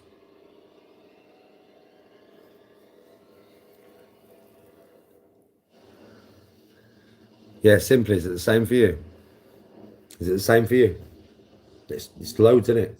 Just apply. Nobody gets back. Nobody even gets back to you, do they? As bait, as I'm told its flesh tastes very similar to human. James needs a better coach. Let me tell you something about James, right? And I mean, a lot of people, you overlook this. You try and like create a weird relationship between me and James. Nah. Let me explain something to you. I didn't know James. I never met James before in my life. It wasn't James who I spoke to first. I was personal training at the time, and I had adult clients, all adults, male and female. Didn't have no young clients, right? But Instagram, same as it is now, was where you got hold of me if you wanted me to be a personal trainer. Yeah, so I got a message off his mom, Deb, saying, "Can I speak to you, Danny, about my son?" I was like, yeah. So I speak to anybody if I can. So she sent me a message, and the message was something like this, not paraphrasing the woman, but she'd tell you this herself. "Danny, my son's getting bullied. He won't leave the house. He plays on his game all day. He won't even leave his bedroom. He doesn't even want to go to school and back no more. Because every time he goes to school and back, they're kicking the shit out of him. Will you please personal train my son?" I'd never had a 15-year-old before. But I was like, yeah, as long as you come with him, you know what I mean? Right, you bring him in that, I'll train him. I started training James. Whilst you're training somebody, you get to know them. You speak to them. I do anyway. I want to get to know my clients, you know, what makes them tick, what the problems are in life, what they want to achieve and all that. So I'm doing the same with James as I am with my adult clients. And he's telling me about his life. And I'm feeling bad. Now, this time, my son Ethan is a boxer. And he's an hard cunt. To this day, believe me, you can say Ethan's an hard bastard. Ethan can raw fight. Yeah? And he's a proper lad. He's got loads of mates. Everybody knows him. He's a proper lad. Yeah? So I thought, right then, they're the same age. I'm going to bring James into the family. I'm going to introduce him to my son and, you know, see where he goes from there. Then, obviously, I took him on holiday with me and my son and my wife and his mum to teach him how to bodyboard. Yeah, to spend time with him and have him around my son and teach him how to bodyboard. Right now, that's what I did for James. I have taught that boy nearly everything he fucking knows. And from all that, James now works in a gym and he's a personal trainer. He's got his level 1, 2 and 3. So if you think that's not a good thing that I did for that lad, yeah, then you are very much mistaken. And I don't charge him for training. I did it at the beginning because at the end of the day, it was my job. And that was my role with James. I was his personal trainer. But as soon as he came into the fold of the family and started spending time with my son and doing bodyboarding and stuff with my son, yeah, that's when me charging him stopped. I don't charge him now. Comes and trains me, I don't charge him shit. I just try and teach him as much as I can to teach to his clients. Because I will always know more than James. Because I'm fucking 45. I've been training all my life. I mean, James now has had 11 boxing fights. A lad that would never fight. A lad that was scared. He's had 11 fights. 11. He's a personal trainer himself. From a lad who wouldn't leave his bedroom. Who was getting bullied and beat every time he left the fucking house. And I'm a bad person. You try and create a really weird narrative around me and James, you fucking sickos, mate. There's no weird narrative for me and James. Do you know what I mean? I've been there for the boy when he didn't have no one. And I did it out of the goodness of my heart because I felt sorry for him. That makes me a bad person, yeah? Fuck off. Fuck off. I think that makes me the fucking dead opposite. Do you know what I mean?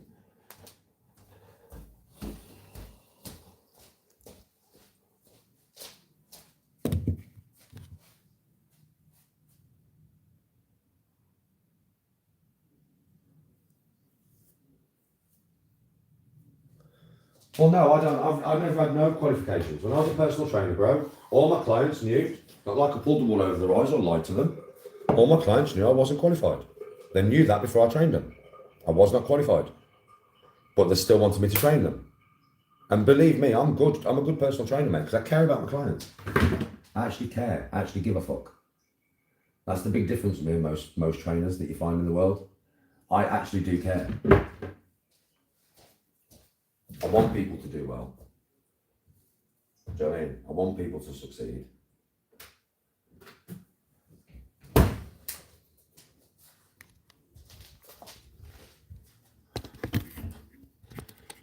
I used to charge £25 an hour.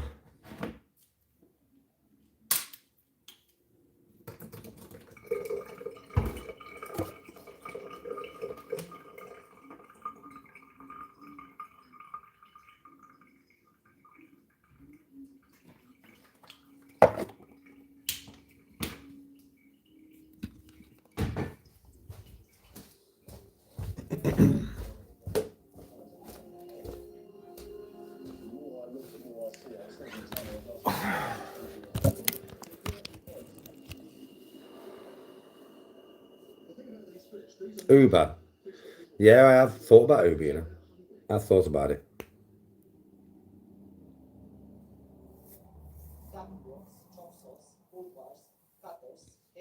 It wasn't fight Paul Venice, it was spar Paul Venice. It was spar Paul Venice. But I haven't sparred anybody. I haven't even lit a bag. Because I thought that would be a little bit stronger than what it is. I'm a golfer, mate. I'm not going to risk my hand just for a bit of sparring with Paul. If I ever see Paul out and about, you never know what would happen between me and Paul. But it would never be nasty. I'm going to fight Paul Venice. I was never going to fight Paul Venice. Me and Paul get on. What the fuck are you on about, mush? Me and Paul get on, mate. Paul's a fucking dapper geezer. Paul's a gentleman. It was never nasty. Ever. It was only just a friendly thing we was going to do for a bit of content. It was never serious or anything. Are you fucking mad? Me and Paul have always got on. Paul's a good geezer. Yeah, so it wouldn't have been what you was thinking anyway. Do you think Paul would have tried to rush me in the ring? Don't be fucking stupid. It would have been for a bit of friendly content. It's just never ended up happening. It's one of them things. Do you think I arranged to fight Paul on Misfits or something? Shut the fuck up, man. Paul's a professional fighter. It would have just been a bit of fun content. Never ended up happening. It's one of them things, mate.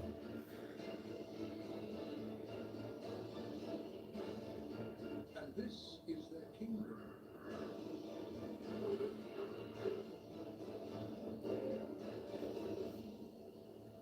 No, I didn't know. Well, no, because they don't know that it's Danny G, do they? Who's applying? Obviously not. They don't know that it's me, do they? They're just getting a CV. It's not just me. Spirit's having problems as well. Spirit's just said the same thing. Danny, I'm having the same problem. It's just Indeed shit. That's all it is. Indeed's wank. It's absolutely wank. It's crap. Absolutely crap. Like proper crap. It really is rubbish. This is Africa, the continent where life never stops moving and death is never more than one step away. Oh, death is never more than one step away.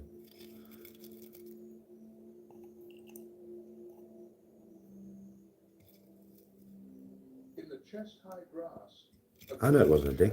I didn't take it like a dig, bro, to be honest. a lioness not resting, waiting. Nah, my criminal history doesn't affect it. Because it was so long ago.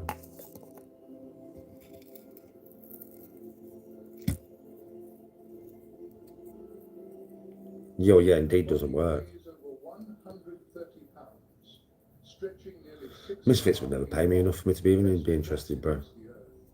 Literally. Listen, a lot of people for a long time have thought that I was just chatting shit because I'm scared to get in the ring. No. I'm a golfer and will be for the rest of my life. I also fish and play basketball and do lots of things which require both my hands. Yeah. And everybody knows that my hand's fucked. My right hand is fucked. Everybody knows this. People who was doubting a long time ago ain't doubting now. They've seen the injuries to my hands. They've seen the broken bones in my hands. They've seen the operations. They've seen the damage. They know. The reason Danny ain't interested in getting no ring for 10 grand is because 10 grand is fuck all. And he would not risk his golf, or his basketball, or his weight training, or his life for 10 fucking grand for a bit of ego. It's that simple. And Misfits would never pay me enough to tempt me. I always said, didn't I? I would get in the ring. What did you listen? People have been watching me for years. Tell me I didn't say this. I said I would get in the ring, yeah, for 50 grand up till the age of 45. At 45, I probably won't get in the ring because I'm not interested. That's what I said years ago, right? I'm 45. I'm 45. The price has grown dramatically. Why? I mean, people say you're pricing yourself out of a fight. Yeah, I am. Because I don't want to risk my hand for anything less than bank. It's not worth it to me. My life revolves around using my right hand. It's that simple. Right, so it would have to be money. It's 100 grand. And Misfits would never pay me 100 grand. So effectively, I don't have to go through finding out if my hand can go through it. I just don't have to. Do you know what I mean? I don't have to push it and put it through that to find out whether it will take it. I don't need to bother trying. I don't need to bother worrying about it breaking and then worrying about more operations and the hand not working properly. I don't need to worry about not being able to grab my golf club again. I don't need to worry about not being able to play basketball again. I don't need to worry about none of this because I'm not taking part unless somebody pays me a ridiculous amount of money. And it is an amount of money that nobody's ever going to pay me. Fucking me. 100G. Okay, whatever. It's never going to happen. And I'm fine with that. Thing is, I'm fine with that. Like, I mean, you know, I'm not really that interested in it. I'm a golfer. I'm a basketballer. I fish. I train. I'm not really interested in all that shit. But she compensates with She's not. intelligence and the ability to read her prey before it even chooses which way to run.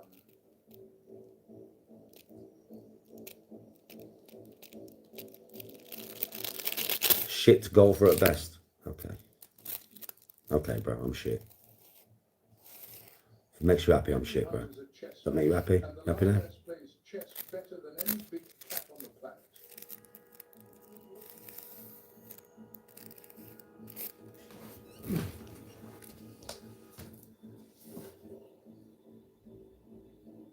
Somebody's having a fucking right beep out there, mush.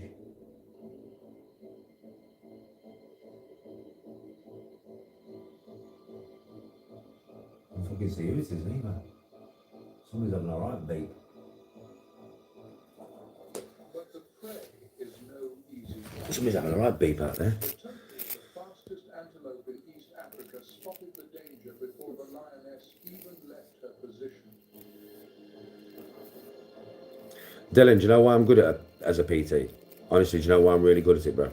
Because I care. Do you know the amount of times, this is the truth, right, that I have seen PTs in the gym, right? Yeah, in various gyms that I've trained over the years. And unless the bird is fit as fuck, they're not interested. They're just not interested, bro. It's like they're on the phone. Not even paying attention to the climb. They're just on the, yep, do 20 sit-ups. I'm done. Oh, hold on a minute, I'm just texting this bird. Yeah, just do another 20 sit-ups. Bro, that's what it's like. They're shit. They shouldn't be personal trainers. You know what I mean? They're just there to try and shag birds, bro. That's not a personal trainer, is it? I care about my clients. I'm with my clients for the whole training session. If they start to struggle with what I want them to do, I drop down and start doing it with them to give them that extra boomph. And it always works. Once I drop down and start doing it with them, then they go the extra mile. They always do. Their dark brown coat shimmers with iridescent blue purple patches on the shoulders and thighs, a strange beauty amid the scorched savannah.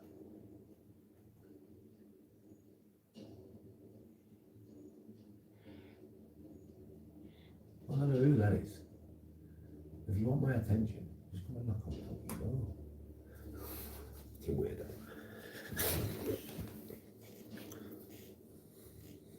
Nah, it's some fucking, I don't know who it is, somebody driving up there in a fucking Land Rover or something.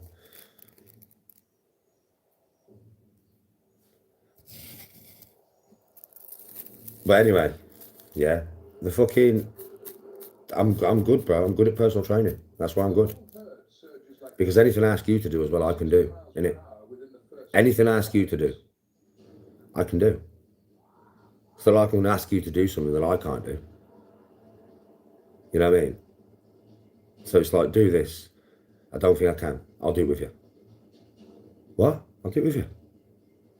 Fuck me, sometimes when I used to have like 4 or 5 clients a day, I'd end up doing 4 or 5 training sessions a fucking day, bro.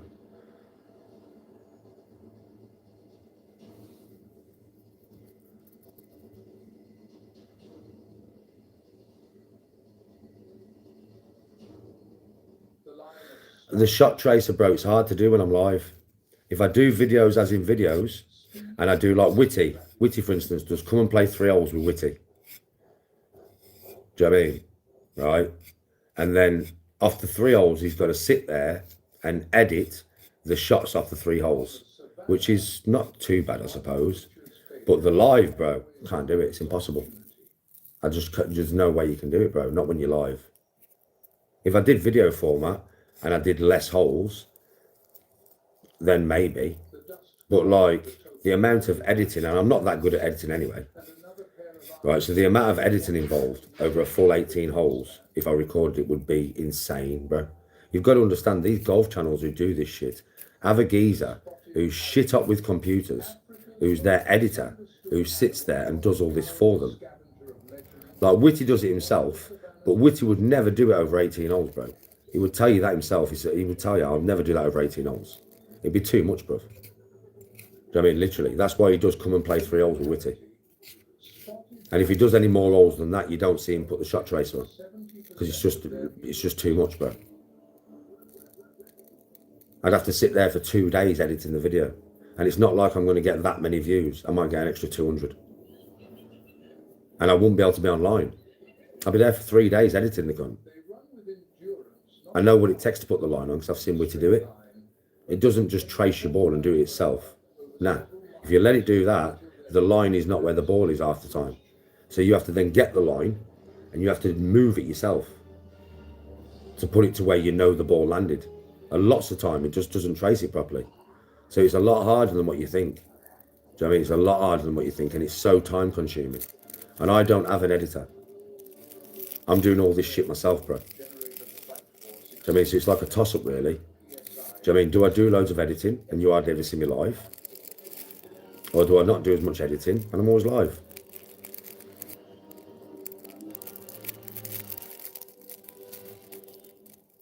Fair play, Mitchell.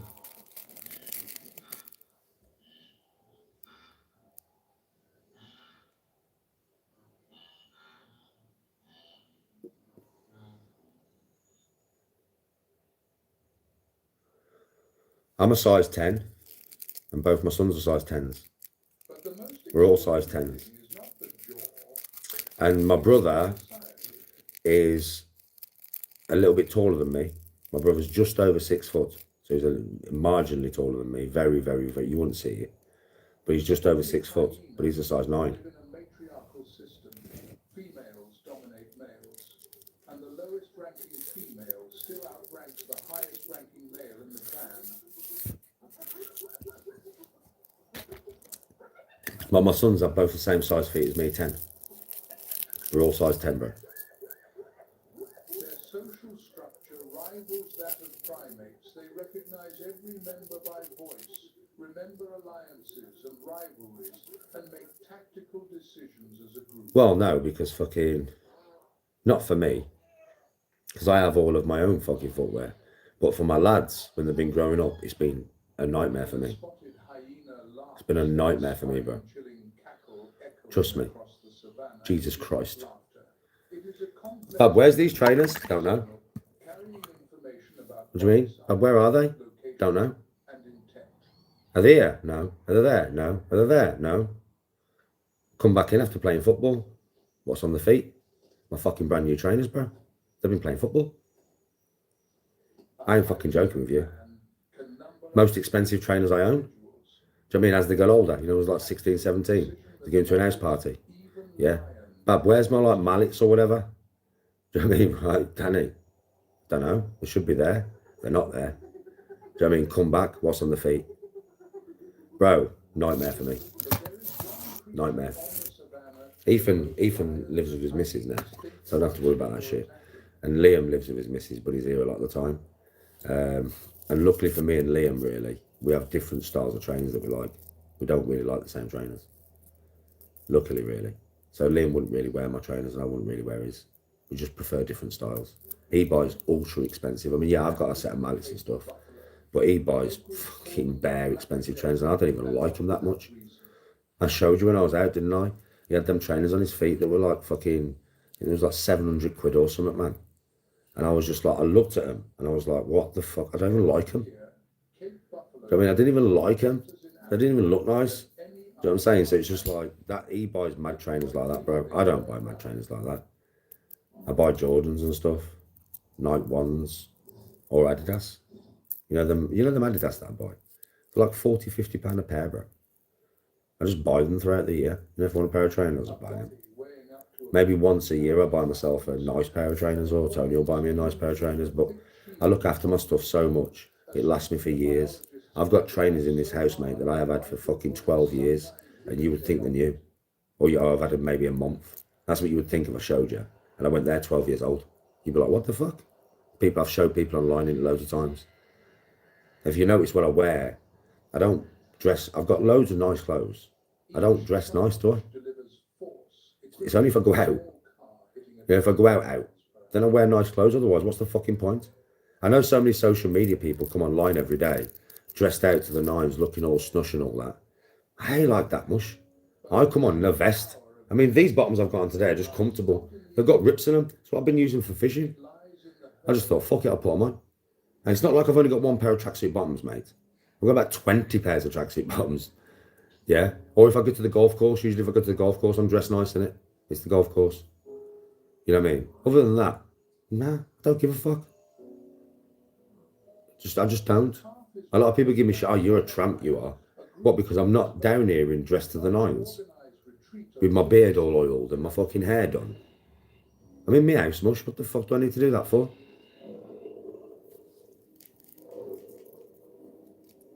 I didn't want an invite, bro. Bro, I'll be honest with you, bro. both embarrassing in their own ways, but I wouldn't want to go anywhere with either of them ever again. If I would have got an invite, I would have laughed it in his face, mate. I would have gone, are you fucking mental? Stick that right up your ass. Not interested one little bit, mate.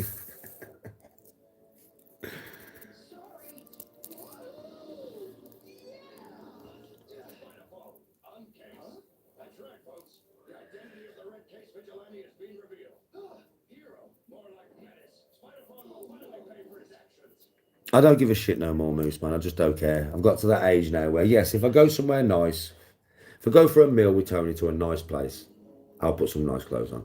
If I go out for a night out with Tony, I'll put some nice clothes on. If I go to the golf course, I'll put some nice clothes on. If it's somebody's wedding, I'll dress nice, just out of respect. Other than that, vest, tracksuit bottoms, cap. It's about as far as I go, mate. Or t-shirt, tracksuit bottoms, cap. You know what I mean? Not really that bothered about it. Don't matter what I look like, does it? At all.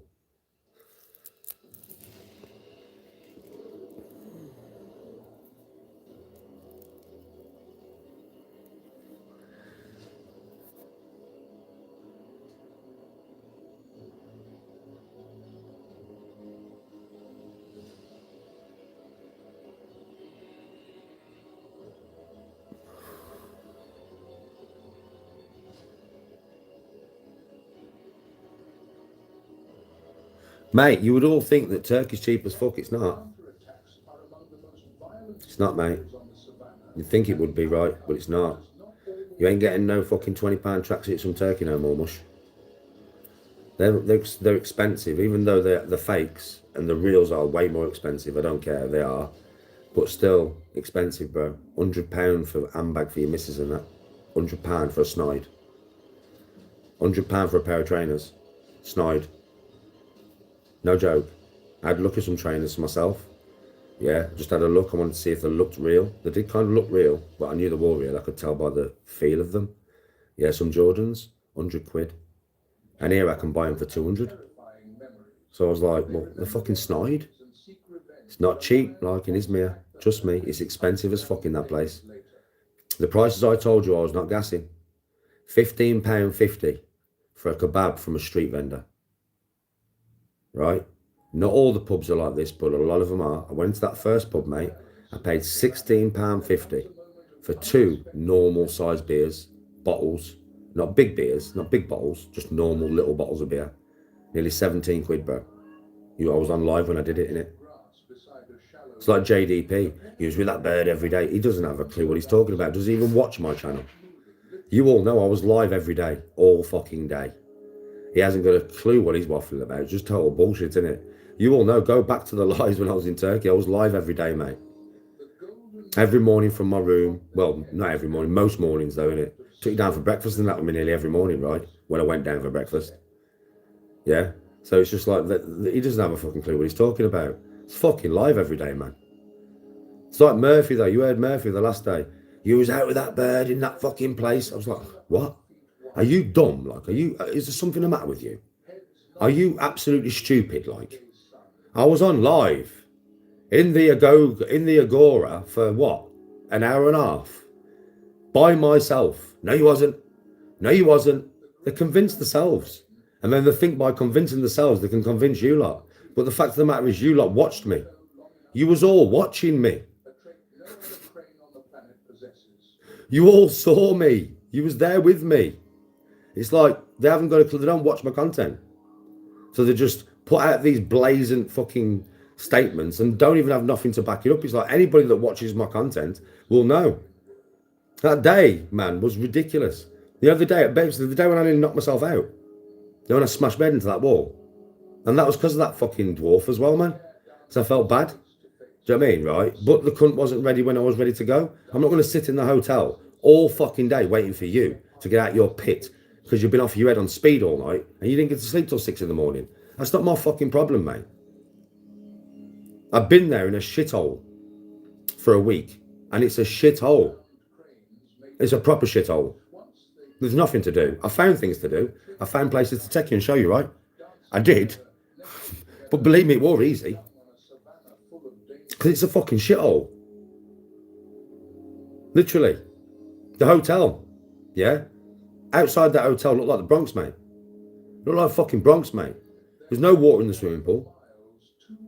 I mean, it was a fucking shithole, bro. Absolute shithole. If I would known what it was like, I would have never gone in the first place anyway. Do you know what I mean? Literally.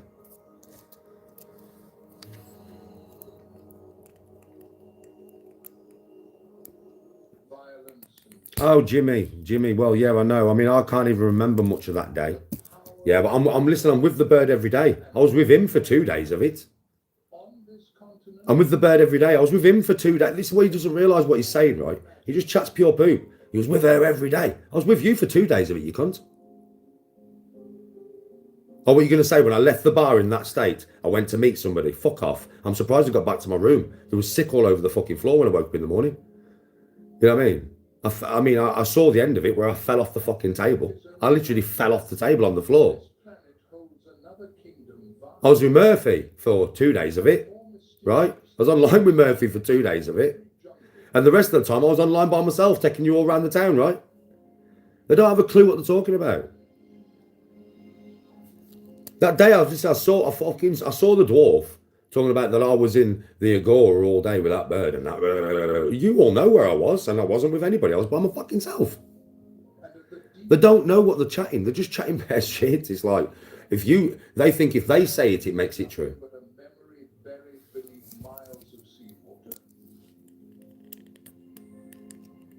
Bro, listen, I'm going to tell you straight. Like, it was mad because the street vendors were really expensive, right? But the guy that I bought Tony's fags off, he was the one who led me to a local place where they did the kebabs. And what was it? 7? Was it 7? 7 or 8 euro? Something. No, it was 11, wore it. 11 with my drink.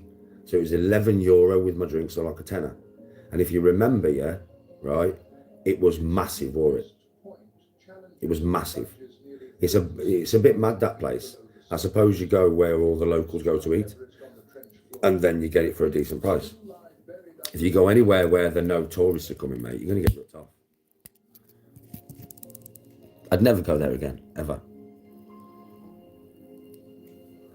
Izmir is not a place for me, mate. There's plenty of places in the world I could go that are better than fucking Izmir.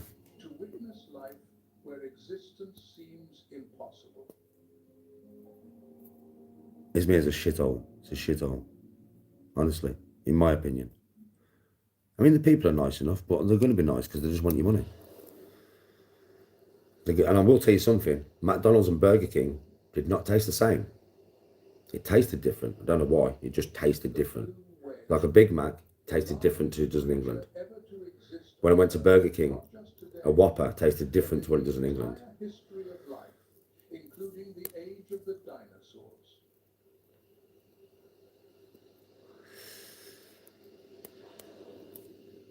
Yeah, if I would have been where I am now, I would have gone and got a rod and gone fishing. It would have spanned my time, chap. If I would have got a rod and some bait and just gone and sat, you couldn't swim in the sea. That's another thing about it as well. You can't swim in the sea there. It's one of the most polluted bays in the Mediterranean. One of the most polluted. And you can see it when you look at the fucking water. I showed you at one point, didn't I? When I was out and about, I showed you the water, didn't I? And it was like soup. It was like soup, bro. It was fucking horrible. It is so large that a small child could crawl through its major arteries. Yeah, if you go in there, you're going to come out with 3 noses and 5 eyes and 6 ears.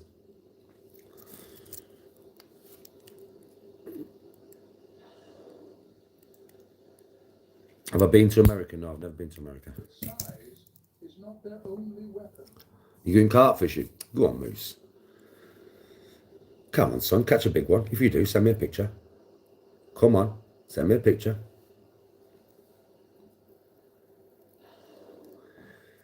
I've never been to America, man. It's somewhere I've never even thought about going, to be honest.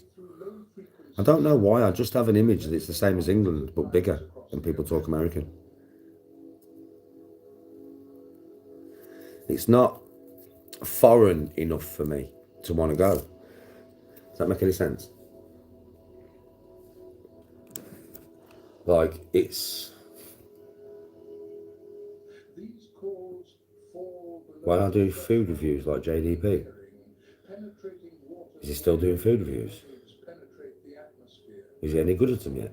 Because I'll be honest with you, my cooking live, from the last one that I saw, it was just boring as fuck. Do you know what I mean? So is it any better now? Is he still doing them? Fucking hell, fair play to him. He's still doing them. Fucking hell. In a world without light, He's trying. is the dominant. Yeah, obviously, like, you know, what I did yesterday was probably more exciting than watching that. I do kind of already do food reviews, right? But I cook the food, and then I taste the food, and I eat the food.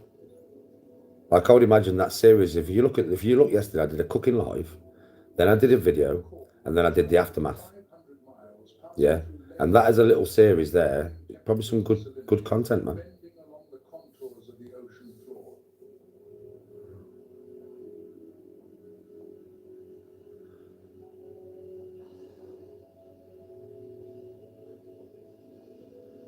He did one yesterday, bro, about Mackey's. He got plain burgers with nothing on it. What? Blue whales find mates through sound. Well, I bet that's fucking funny. Grounds through Hello, sweetheart. In a world where visibility reaches only a few No, not thousand yet. feet, sound Yours have, that's for you. What is it? I don't know, parcels will come for you. No parcels come for me though, yeah? Well, I've got your one on. Well, that's not going to be it though, is it? Oh, it is. Oh, it is. Oh, it is. There's another one coming today. Did you throw them out and miss more of the different Delivery man.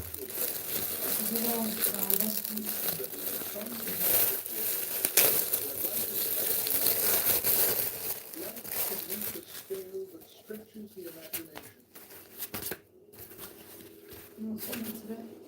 It's a word bag.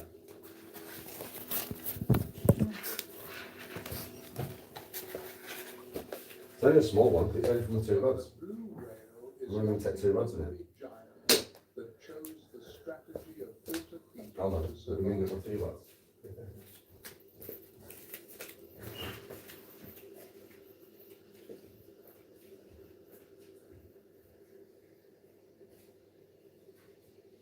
The whale shark, the largest fish on Earth and one of the ocean's greatest living paradoxes.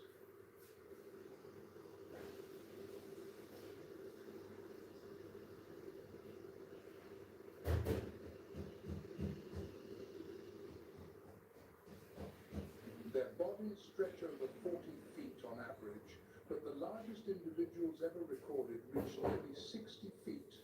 Their weight ranges from about 17 to over 22 tons.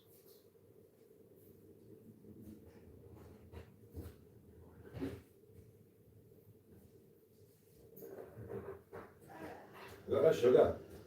Mouth that opens over Hold on everyone, just give me 2 minutes, I'm just doing something. large enough to swallow a full-grown person whole, but they never do. Hold on everyone. So I bought a rod bag to just hold 2 rods.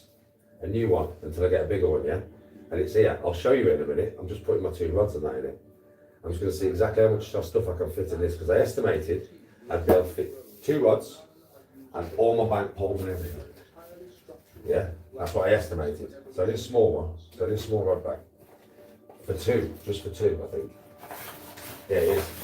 It is as well, no way, it is. It is just for 2. But I need to cut some of that pipe off unless I've got short one. Yeah, it's just a small rod bag, just for 2 rods back. My poles and stuff. Shrimp, about 1,600 gallons of water pass through its body every hour.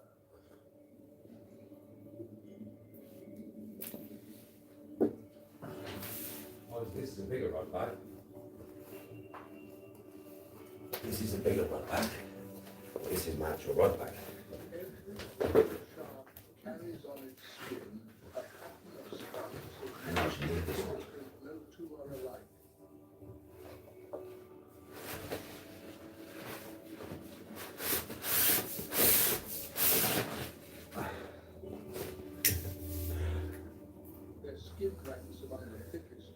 shorter though, that's the only thing, it's short. Rod bag is short, I thought it was going to be longer than that. Ah, never mind, I didn't look at the height of it. Doesn't matter though.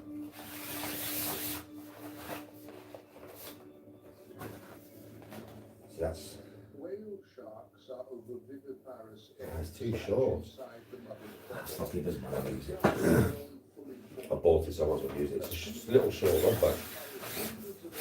But my poles, my things stick out. But then again, my rods are big. This is only a 2-piece, so I need to get a proper rod. I'm gonna have to get a proper rod bag. This is just for now, so it's clean.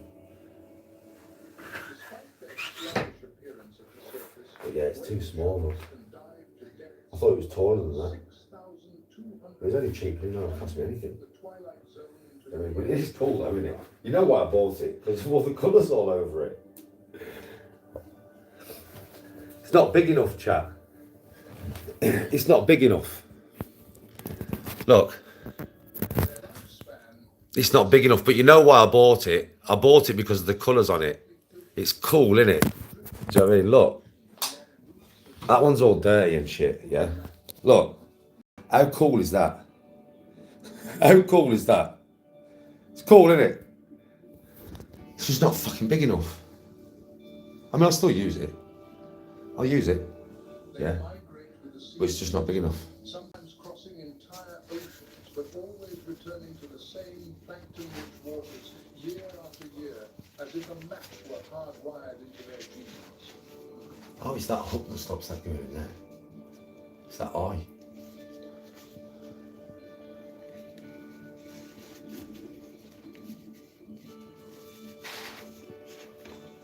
The largest, Oh, that's why that doesn't go all the way in there. the most patient. Because of the eye. Over more than a century of existence, a single whale shark filters billions of gallons of water. The eye on that one rod is massive, isn't it? The one eye. Without haste. And that's why I won't go all the way down the tube. Can you get bigger tubes?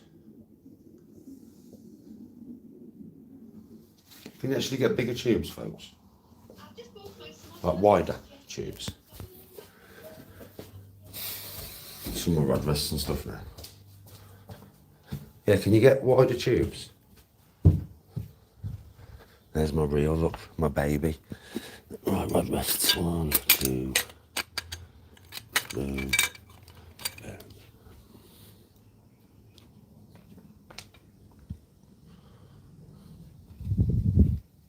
Can you get bigger tubes, folks?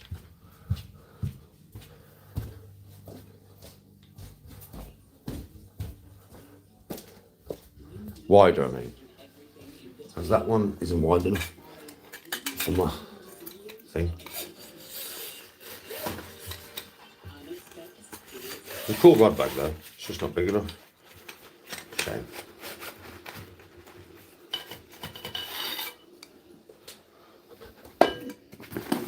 Oceanic manta ray, a wingspan reaching up to about 30 feet, the largest whale on the planet.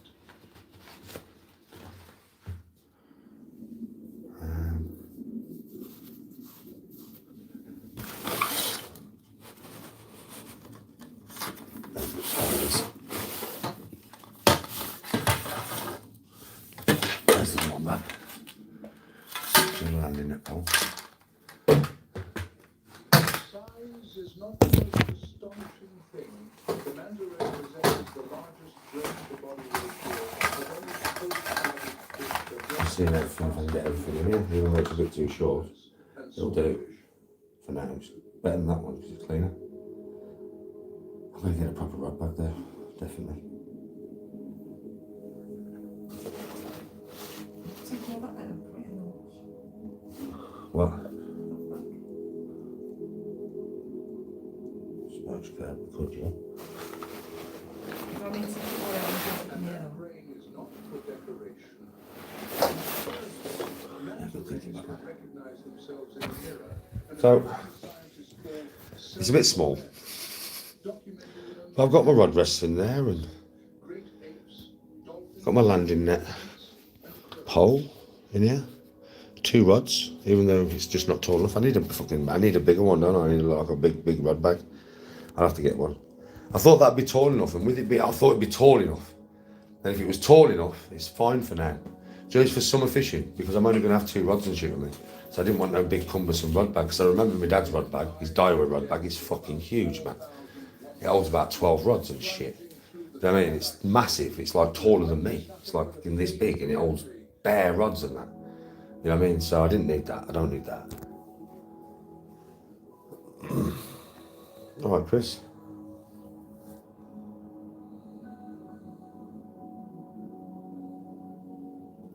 I bought it. Yes, Rocker.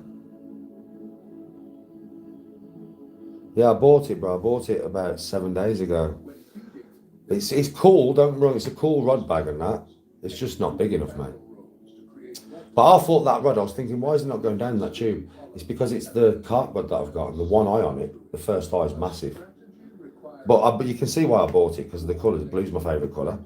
And this shit's got fucking camouflage all over it, so I thought, that's cool as fuck. You know what I mean? But like I said, it'll do. It'll do, bro. It'll do for now.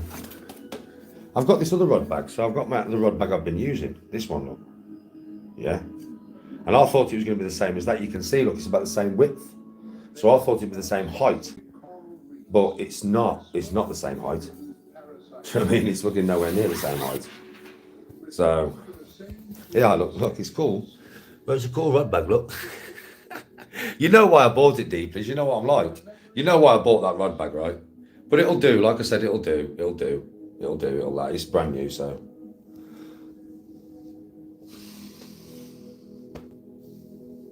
So yeah, I need to get one that's like this high, innit? Yeah, it's cool though, innit? It's a cool rod bag. Didn't cost much money, bro. It was only cheap. Can't remember how much it cost, but it was cheap as fuck. So yeah, it'll do, bro. I don't use bite alarms, bro. Yeah, I don't use bite alarms. Their estimated lifespan reaches 40 years or more, and throughout that lifetime, they never stop learning. I mean, the rods would fit in there, you know, because this rod, so my quiver tip, which is in here, yeah, is about there. So if I cut that pipe off, that would fit. And this one won't fit because of this top eye, look. You see this? The eye is too big for the tube, so it won't go down. And once that went down, I'd probably be able to cut about the same off. And they'd probably fit in the bag. But it's just because the tube's so big and the rod won't actually go in the fucking tube all the way. I was wondering why, you know, when I've been fishing. I put it in the tube and I'm like, why won't they go in the tube? But now I know why. But not every giant is gentle. Because of that one eye. It's like this big, isn't it? First eye.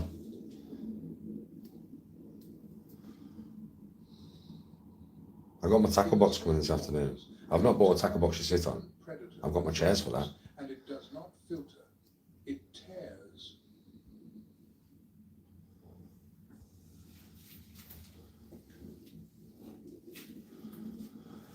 What do I think about the PM? They'll be in the house, bro. My fishing tackle's in the house. That's why I bought all new fishing tackle.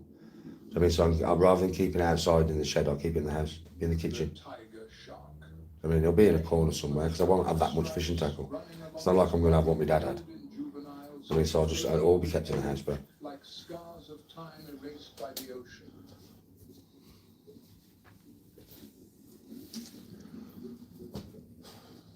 It'll do for the time being, Bab. It's not like the best, but it'll do.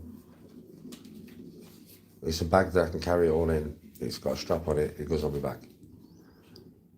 Tackle box will be better. I will have to get a new rod bag though. That definitely ain't big. I thought that'd be the same height as that. I didn't check. That fucker's about 7 foot high. Not as sleek as the Mako.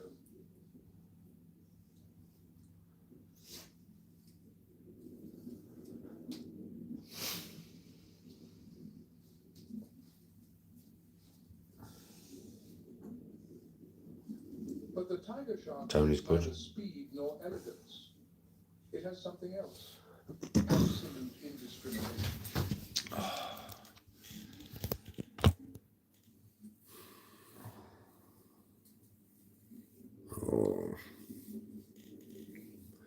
Well, even though they don't go in there Scientists properly. call them the garbage cans of Tony burnt her tongue on the curry last night. It is a fact. No, because I won't keep my nets in here. It's the nets that'll make it smell like wet fish. It's just the nets, mate. Nothing to do with the tackle. The rod doesn't smell like fish. The reel doesn't smell like fish. Just your rods. I mean, just your nets. Literally. Anything that falls into the ocean can become a meal.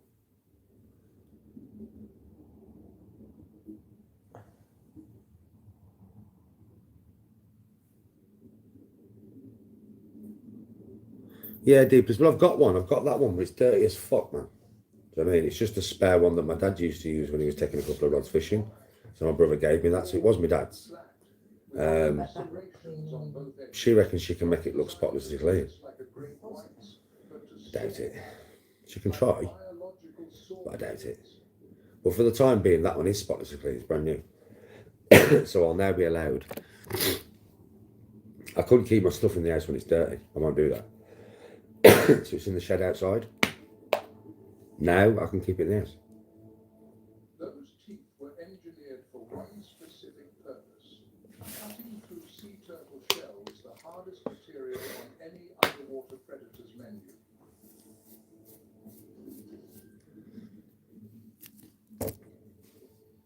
Oh, man.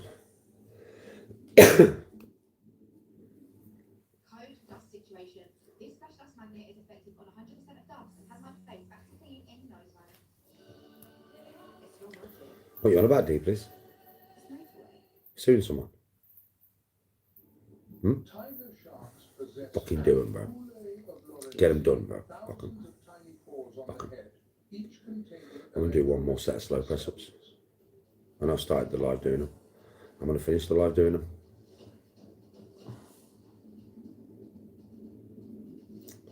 Literally. Start the live doing them. Let's finish the live doing them.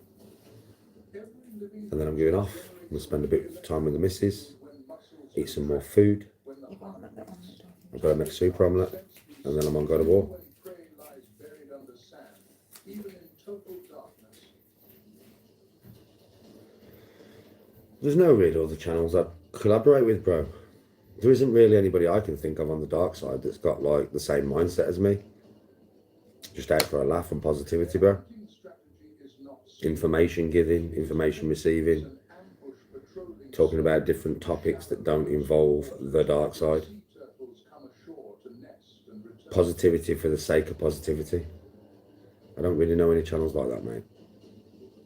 They're all just stuck in that, you know, he's a wrong'un, he's a wrong'un, he's a woman beater, he's an alcoholic, he's a cunt, he's a bastard. That's just all they're locked in. That's the mind's locked into that. When an adult green So we wouldn't really have anything to talk about. The conversation would descend into fucking Edge or fucking Rackpool or JDP or fucking Murph or whatever. Just descend into that, wouldn't it? And that's not really what I'm about. I might have my say on these people occasionally, but until the angle of not much. Most of the time I talk about loads of other stuff. then a single strike from below aimed at When am I on the game, D, please?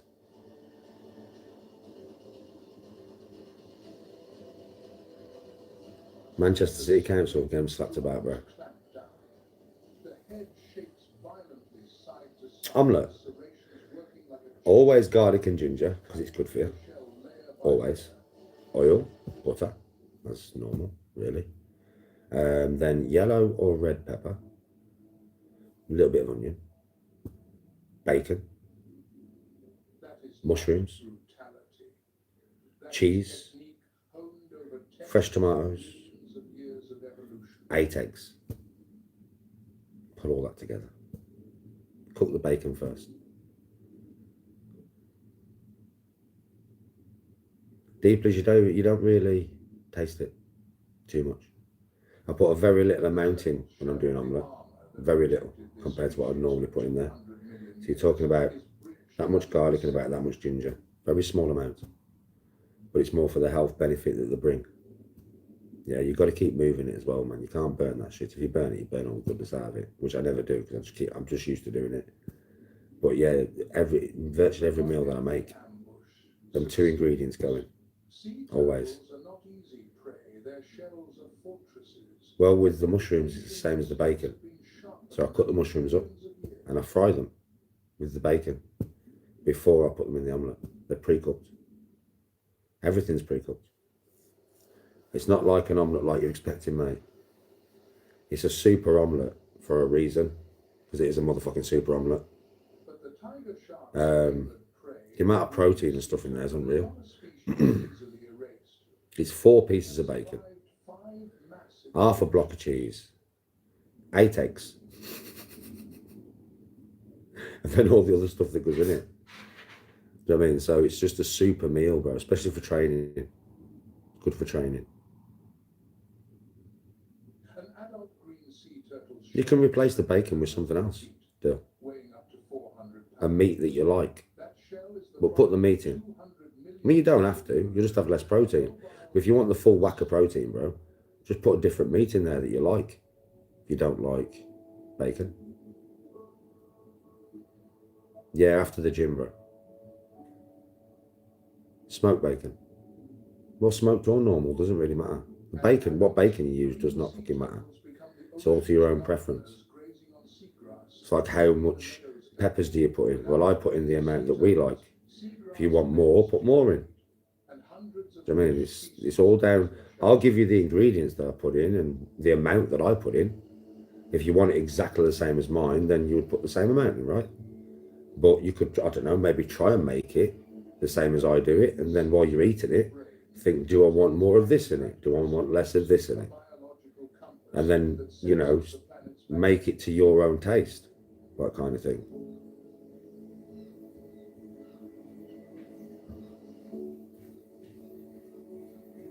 Honey gammon would be nice in there. It would, to be honest. the very beach where they were born after 20, 30, What did you last buy from the middle aisle in Aldi? that magnetic memory I don't. never fades. The middle aisle. Isn't that all the teddy bears and toys and shit? Joe, I'm only asking you this because I don't normally go in. I just sit in the car, Tony does the shopping, I put it in the car, take it out of the car, Tony puts it away. That's just how we do it, we always have. I usually sit in the car and do TikTok or something, right? But I went in with it the other day because I wasn't doing no social media. It's the day that, on Saturday, the day that I was off. So I went in with it the other day, and if I remember rightly, bro, the middle aisle is, because I was walking past it all, you know, plates, cups, toys, teddies. And I said to Tony, I said, do people actually buy this stuff? And she went, yeah, people buy that shit. The green sea turtle is not the fastest, not the strongest, but it is the most... Yeah, it is Jimmy, innit? Yeah. Where they do all like mad shit, like all sorts of stuff. But no, I ain't bought nothing from there. Tony, when was the last time you bought something from the middle aisle in Aldi? If these extraordinary Okay. tales of When was the last time you bought something from the middle aisle in Aldi? Middle aisle. in the Yeah. comments below. It's that aisle the other day with all the stuff on, isn't it? That's true. And I was like, do people buy this? Do you remember? Oh, we've got tents and all sorts Yeah, of yeah, things on, yeah. When was the last time you bought something from there? I've never bought anything off it. She's never bought anything off it. Beneath the surface, below the waters where tiger sharks live, Go for a pint of milk, come out of the canoe. an entirely different Yeah, there's some good barking and some good stuff in there. I've never actually bought anything from that. I can't believe that's burnt your tongue and that's funny. So, Burnt a tongue. It was hot, you know. you can see how loud it is at the end. mesopelagic zone. Yeah, I can see how red it is, yeah. About 650 to Bro, it's funny, man. 300 feet She was sweating her tits off like me. Thing is, loads of people are, oh, that was fake, you threw water on your face. remains. No. No. No. No. Right, trust me, no. You all know what I'm like with spice. There was no water involved there. That was me dying. Accounts for Yeah, it was so hot. oceans total. Literally. I only put half the seeds in. 2 chilies and half the seeds, man. I split the seeds in half, remember? I didn't put all the seeds in. Just half. Just half. And oh my fucking giddy God. It changed that chicken tikka to fucking madras, mate. Do you know what I mean?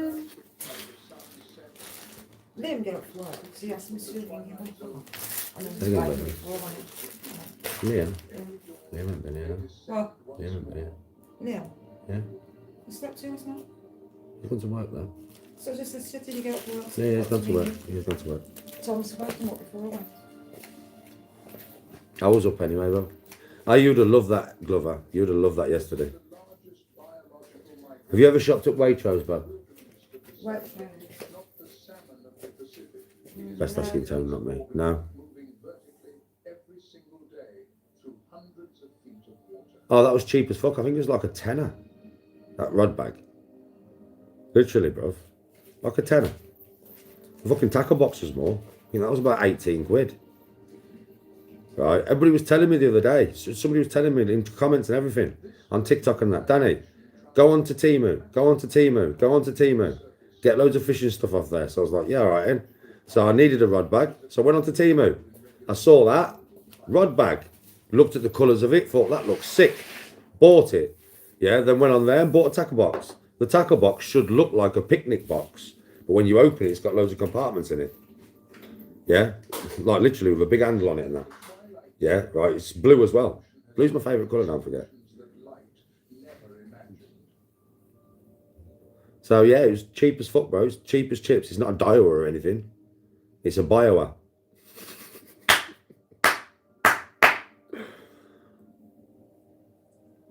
Do I chew or lick Cadbury's Cream? What, when I bite? Nah, I lick it, bro. But when I bite the top off, do I lick the inside out? I lick the inside out and then eat the chocolate. So I'm left with a hollow egg. Always, bro. Does everybody else do that?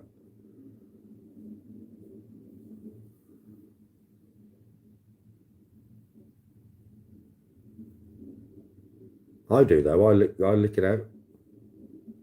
That sounds disgusting. I've only just realised what I've just said. Sorry, chat. Bodies transparent. Oh God. Species have evolved to become nearly invisible organs. Oh, I do. Muscles I do. I lick cast no things. shadow for predators to detect.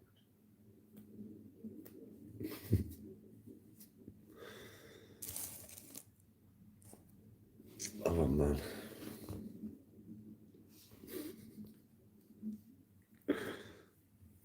Oh. And then self-made light, bioluminescence. Over 76% of deep-sea organisms... I need fucking hay fever tablets. My eyes have just started absolutely itching their twat off. Oh, when it starts, it just starts. Oh, it does made you know. I fucking hate hay fever. I swear I've had it all my life. I used to have asthma when I was younger. I've got rid of that. It's gone. Don't have asthma no more. Yeah. But this has never gone, bro. Fucking hay fever, man. I hate it. It just comes out of nowhere. See how red my eyes have gone? They're itching to fuck now. Oh. It literally just come from nowhere.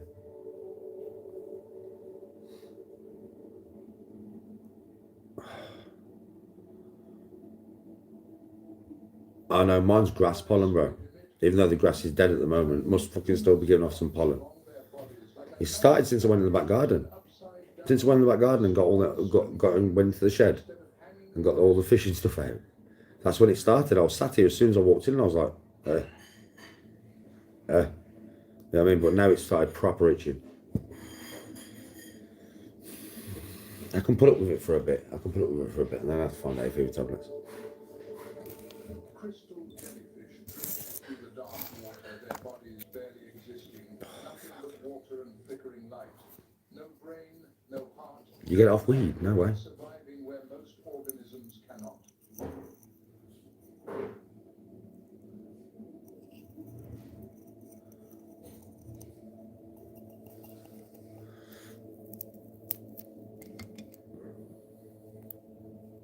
Giant isopods, relatives of the humble pillbug on land, swell to the size Yes, Tyrone.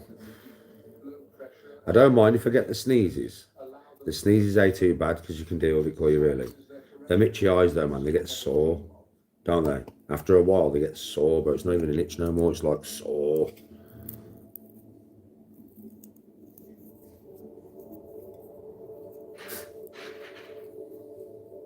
That's a weird looking fish. edge of the twilight That is the zone, weirdest. That's a weird looking motherfucking fish. ancient creatures of the order Chimeriformes, a lineage Weird as fuck, that back thing. over 300 million years.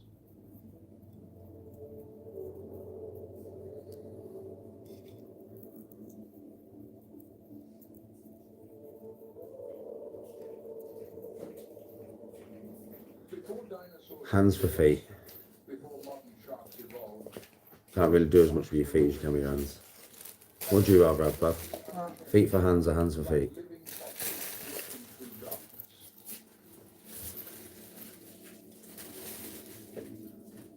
Think about it, Bob. What? Feet for hands or hands for feet? Hands for feet. Yeah. She's clever. She knows you can do a lot more with your hands. Ghost sharks swim by, flapping their pectoral fins up and down, a style entirely unlike modern sharks. Their eyes are large, glowing green, adapted to near absolute darkness.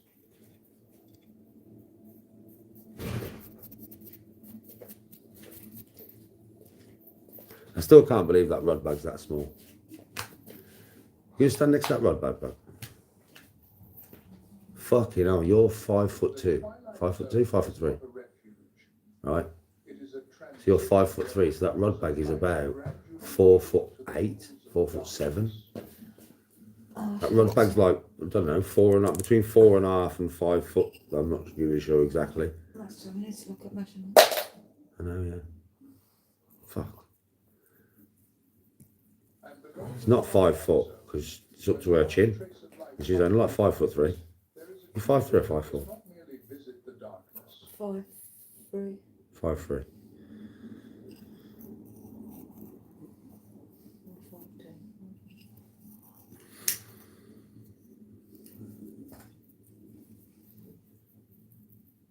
It lives in the darkness.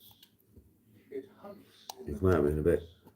It is the Get only some back in. creature on the planet that can traverse every layer of the Yeah, when it's ocean, been. from the sunlit surface to the lightless Not that abyss. contour.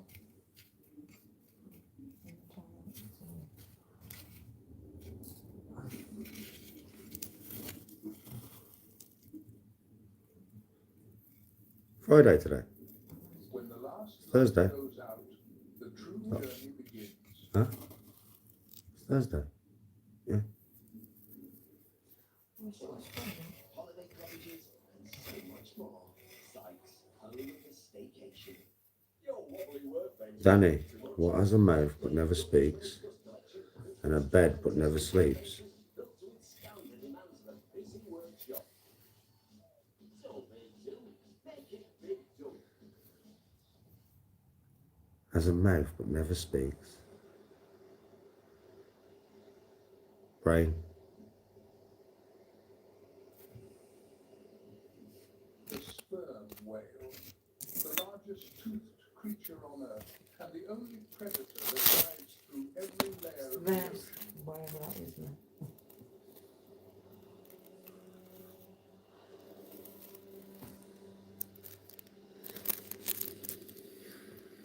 An adult male's body stretches nearly 65 feet.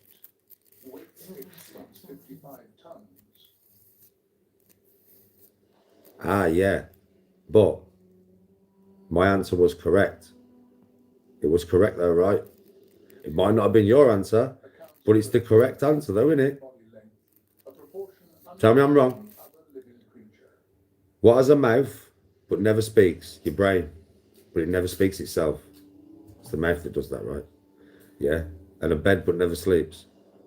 Well, you do go to sleep, but your brain doesn't go to sleep, does it? Sits a brain So I was right, in my own way. the largest in the entire But yeah, so what is the it? animal kingdom. A river. Fair play. Larger than a blue whale's.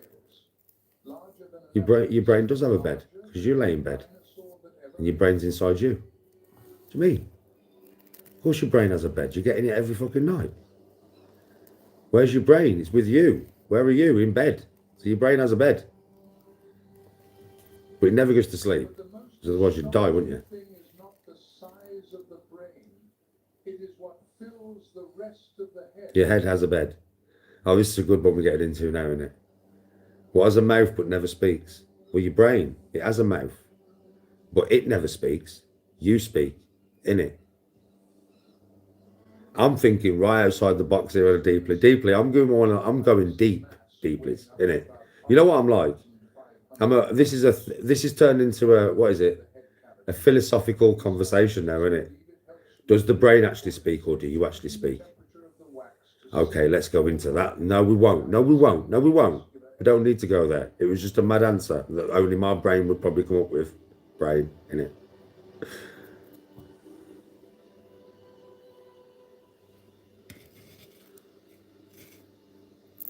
Sperm whales routinely dive If your brain has a bed, your brain has a mouth with that logic. Okay, yeah, okay, there's flaws. There's flaws deeply in my reasoning. Let's get philosophical about it then. Right, how can we solve this? No, we don't need to do that, all right? There's flaws in my logic, okay?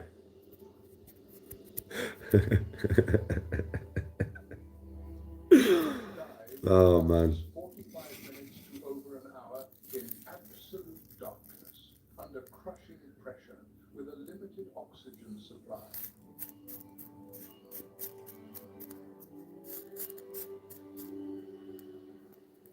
He's having a lay-in. Jimmy, listen, don't you worry about me having my little mad moments, all right? That's what makes me who I am. Without these little mad moments, yeah, I wouldn't be me, would I? Would I? Deep, please. Deep, please. Here we go. Give this some deep thought. Without these little mad moments, these little comical, like nonsensical moments of my brain, would I be me? No. I have some brilliant moments, innit? My brain sometimes is like Einstein motherfucking brain. Sometimes my brain is like a potato. They hold their breath and spend every drop of And we're having a potato moment.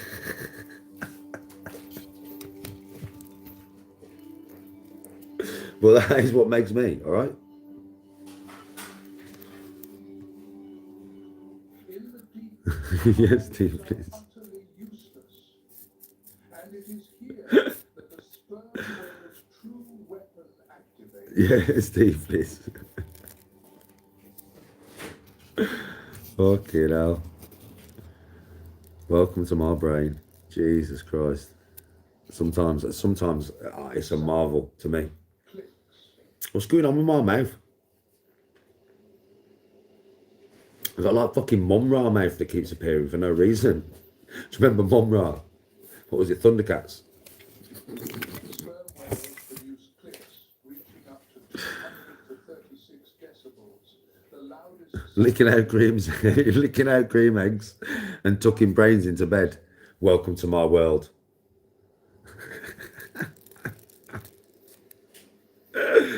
Come on. Why so serious, Daddy G? Why so serious? He's a cream egg fiend. Call the cream egg, please. Yeah, Bab. Oh. It's going to sound disgusting, but I can only put it one way. Bab, do you know when you have a cream egg, a Cadbury's cream egg? This is not a euphemism. This is not a sexual euphemism, right? Do you know when you have a Cadbury's cream egg? Yeah. Do you bite the top off and lick it out? Tony's laughing. Or do you just eat it like it is? What do you do? No, I lick the She's going, nah, lick that. I lick the cream out. She licks it out as well. You know what I mean? So what you on about, Mush?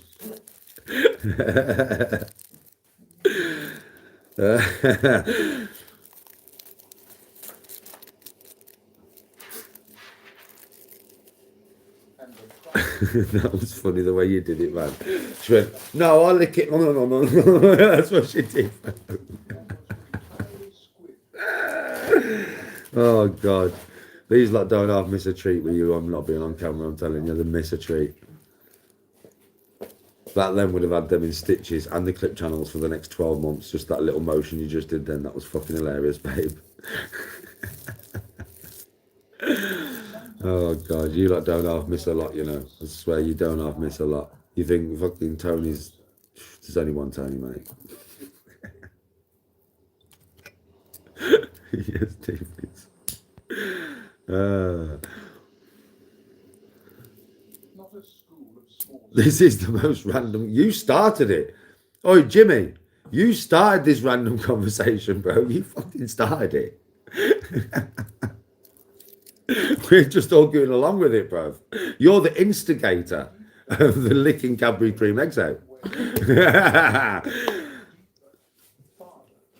longer than females. Solitude is the price of size.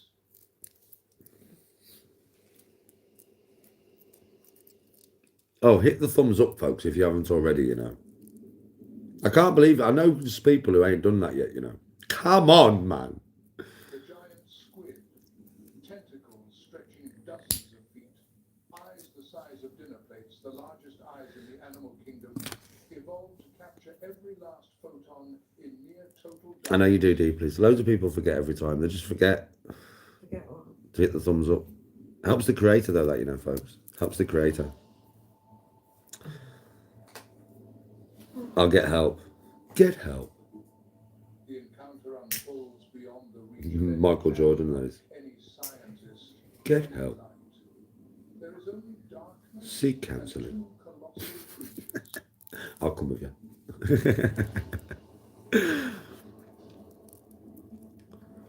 Get that boy some milk. The giant squid fights. That was funny, Warwick Deeplis, man. First thing that comes to my head, bro. I don't know where that saying comes from, bro.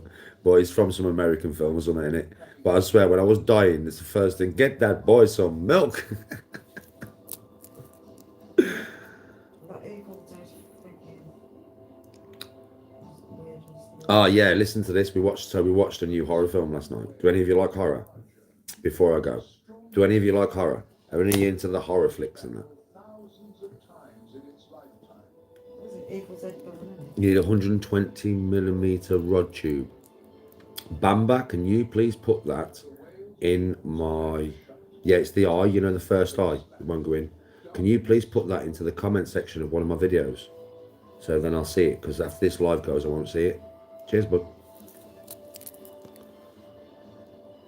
You love a horror? Right, listen. We watched last night Evil Dead Burn. The new Evil Dead. It is savage. It's savage, bro. It's fucking mental and funny and savage all at the same time. Yeah, it's more savage than anything else. But to me, it's that savage that at some points I was like, what the fuck? And I was giggling because it was that savage. Bro, this shit is nuts. I swear. It's a proper horror film. It's like a proper horror film. Do you know what I mean? It's absolutely psychotic. It really is. It's good though. How good is it? It's really good. She loves horror films. I'm not really a horror watcher because I find them boring. But that was actually horror filled. It was, some of that shit was horrific. It was amazing. Yes, Zortex.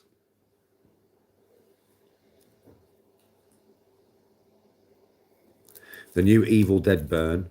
Zortex, that's what it's called. Evil Dead Burn. It's nuts, bro. It's nuts. And if you've watched the old Evil Deads, Ash is not in it. You know, Ash of the Evil Dead, the main character of the Evil Dead, is not in it. But he's the main producer of it. You can tell. It's schizophrenic, that film, mate. Cheers, D, please. It's a proper schizo film, isn't it, Bob? Aye. It's a proper schizo, psychotic horror film, isn't it? Have a good afternoon yourself, Jimmy. Bro, it's just a schizophrenic horror film. Trust me, it's nuts. Good old-fashioned nuts. Like horror films are supposed to be. All right, Mark, how you doing? I'm good. I still haven't watched The Odyssey. I will when I can. I still ain't watched The Odyssey. You know something, I'm looking forward to it, but I'm not looking forward to it because I know that, you know, there's certain things that I know I'm not going to like. And it's not because I'm against anything. It's just because it just ruins the continuity of the film. There's certain things I know I'm not going to like, but I think there's certain things that I will like. Yeah? So I'm going to watch it. I'm going to give it a go, and I will give you my honest opinion of it when I've watched it. I'll give you my honest opinion. I mean, I will be. There you go. I'll go and get it, and you have to transfer it back. Okay. So, I'll take you up in the car.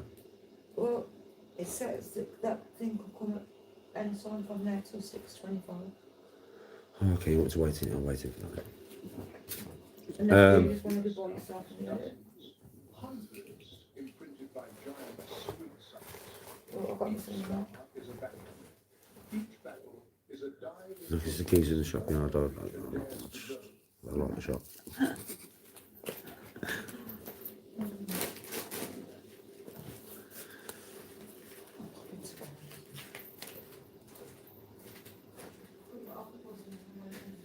sperm whales carrying the You darkness can of compare their the things with bodies, the a map of the abyss, Yeah, scars.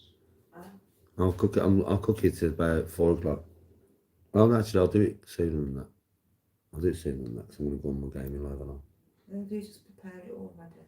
And then as soon as I come back in, you can cook it. Evil Dead Rise. Is Ash in that one? Is Ash in Evil? Because Ash is the main character in it of the Evil Dead. Yeah. So is he in Evil Dead Rise? Because I was gutted that he wore in this one. Honestly, bro, I was gutted. I was absolutely gutted that he wore in it. Because he's a funny character. Deep sea starfish creep across the muddy floor propelled by hundreds of tiny tube feet, each step spanning only a few fractions of an inch. Speed is measured in inches per minute.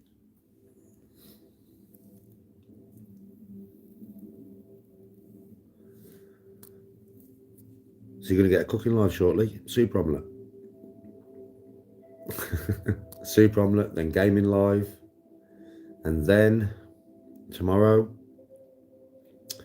I'll be back on TikTok Starfish's body contains no air cavities, only in the morning. collagen. Then I've got to go. I'm going out, spend some time with my mate. Because there is nothing inside.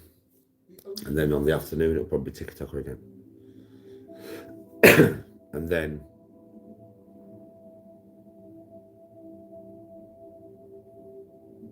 Saturday is my day with Tony and family. Sunday, When a gap appears, sometimes only a fraction of an inch fishing, I wide, think. the starfish pushes its stomach out. So there'll be a few days where you don't see me. Threads it through the gap. Put it that way. I don't know. Digests its You know what I'm like. I could just pop a live here, pop a live there. I don't know. But there will be a few days where you probably don't see me over the weekends. You've noticed it's mainly over the weekends now. It's family time. Like I'm doing a lot of things with family now. With it being the summer and stuff. I'm either with friends or family here, there, and everywhere. And I will not film. You know that. I'll be with my best mate tomorrow. I will not go live with my best mate. I mean, because it's just the way the dark side of social media is.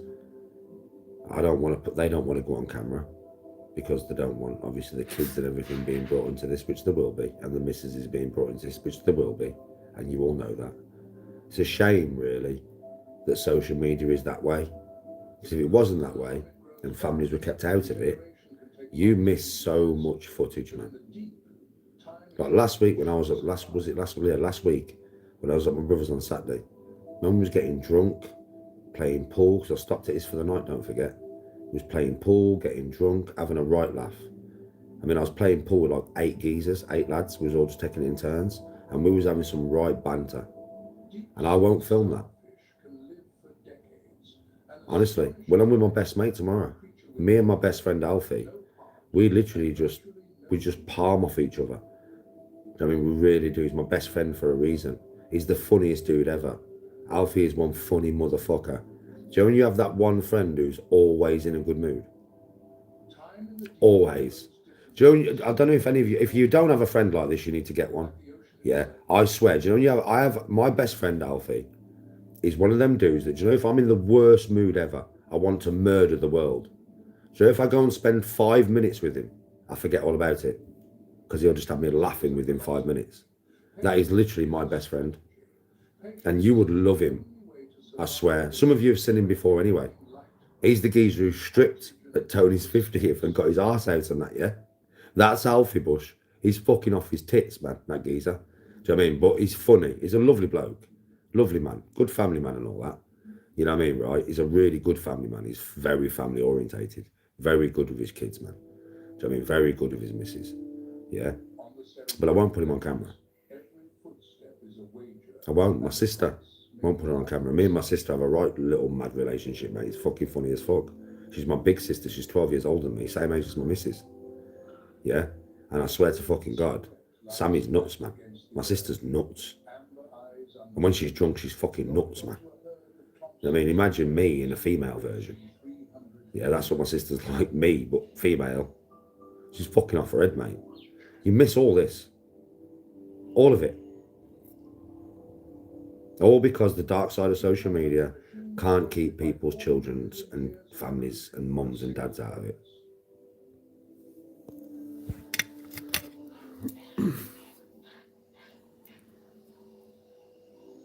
The remake? No way, I'll have to look at that. No, I don't want to film. No, I don't want to film, mate. I don't even want to film. You're mad. I don't even pull my fucking phone out. If I'm fishing or something with my friends and family and they catch a big fish, yeah, you'll get the hands. They don't mind me filming the hands with them holding the fish.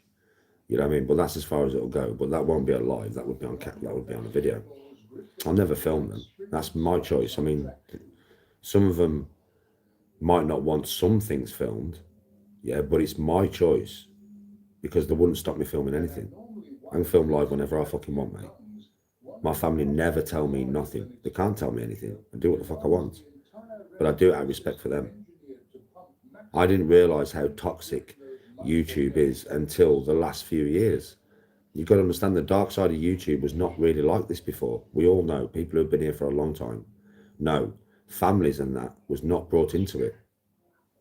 Right, it was just dark side creators taking the piss out of each other all the time. And then it changed. And it changed with Edge. Edge changed the whole vibe. Edge killed the dark side. Because once he took the piss out of people's wives and children and that, yeah, loads of other creators followed. And once they followed, we lost loads of creators who didn't want to come on here no more. Why? Because of the way it is. That's just the truth. And the person who ruined it was Edge. Edge ruined the whole dark side. He's destroyed it single-handedly.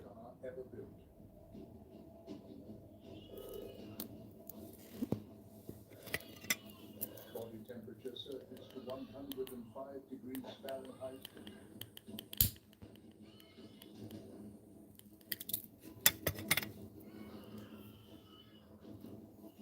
Seconds, that is all the time it has before the body shuts itself down.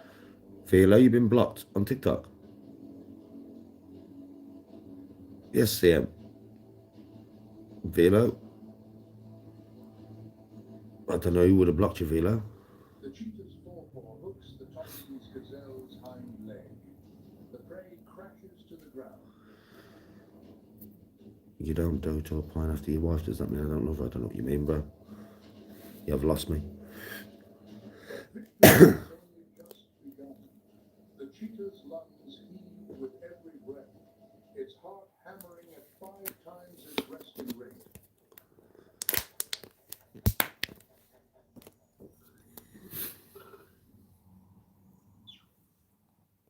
It needs at least 20 minutes to cool down, and now the real battle starts. No, it's not just me. It's everybody he talks about. He brings family into it. Everybody he talks about. And then loads of other creators start doing the same thing. Because there's a very toxic environment that want to, apparently, hear about people's children, people's families. Literally. We all know the change in the dark side. Everybody who's been here from day one will say it's not the dark side no more. It's different. It's a way more toxic, darker side than what it ever was. Known as the Great Migration. Anybody who's been here a long time would say that. But like, Danny is right.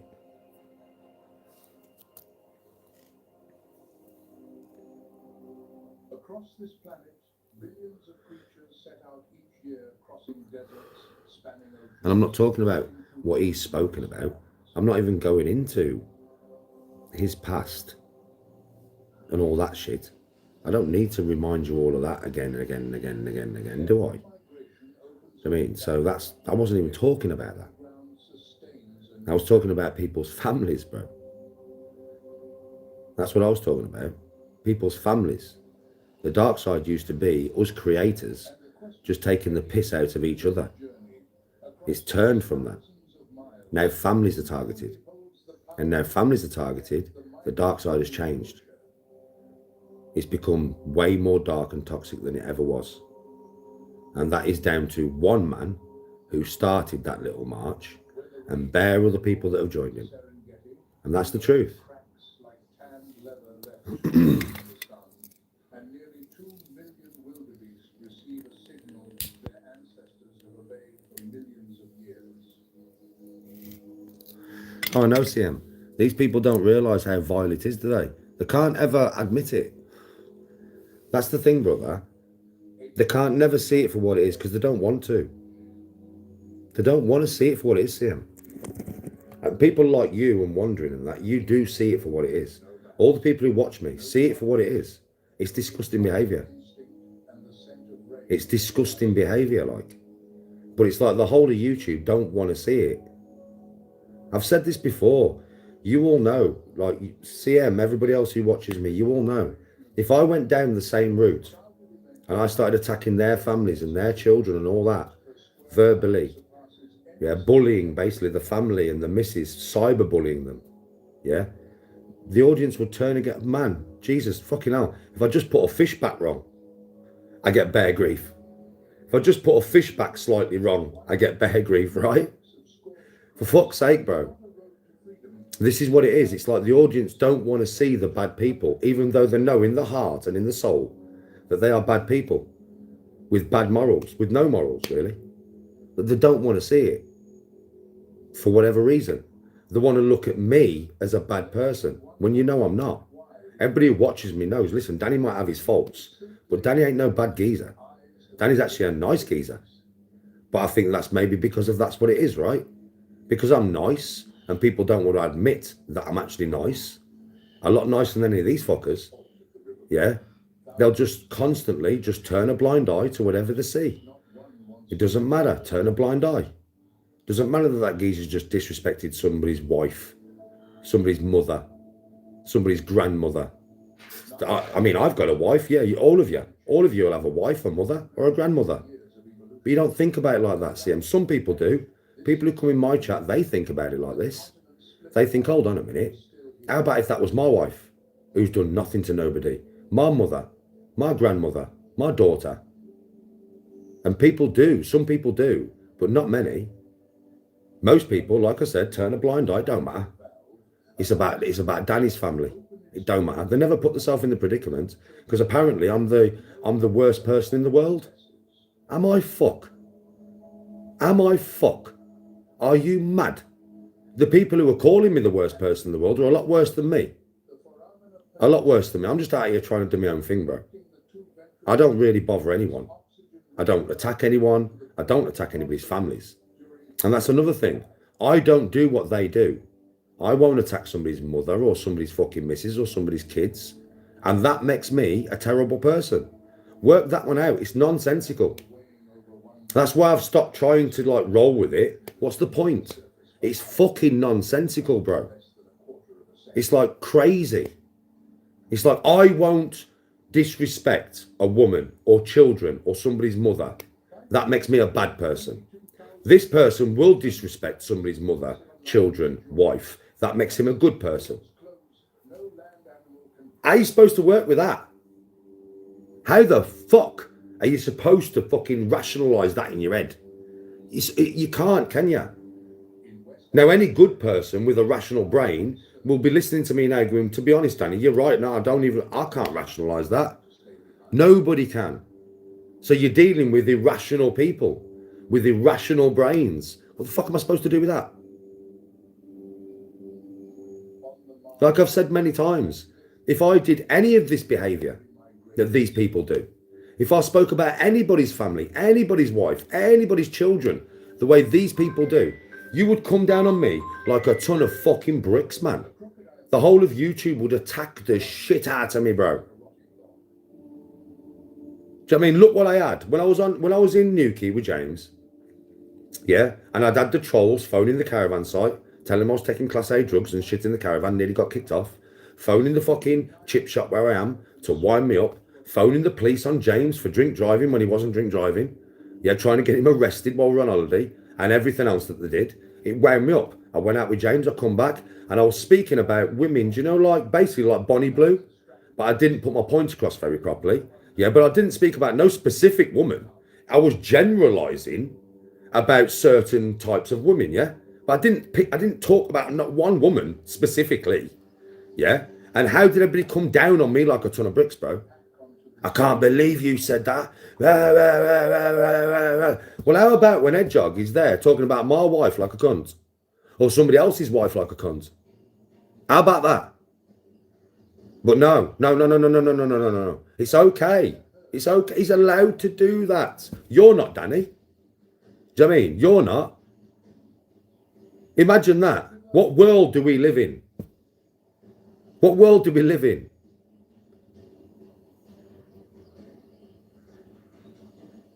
Crocodiles strike from below, clapping hind legs and spinning the deck. Bro, I wouldn't want to get involved with them greasy fuckers. I wouldn't want to be even associated with them greasy fuckers. I wouldn't want anybody around them, bro. I'll tell you straight, MD. No, I wouldn't. And I deserve everything you get. Okay. Danny the dwarf. Okay, well, do you know something? You deserve this. See you later. Have a shit day. Bye.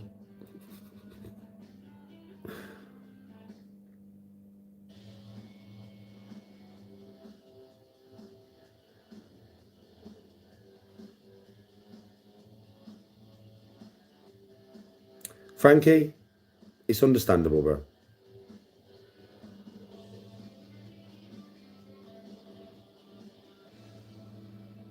Oh, CM. No, they couldn't. They give it, but they couldn't take it, bro. They give it loads, but they couldn't take it. And yes, they're from the same kind of area, so I would imagine so. Petrol dragging prey under within seconds.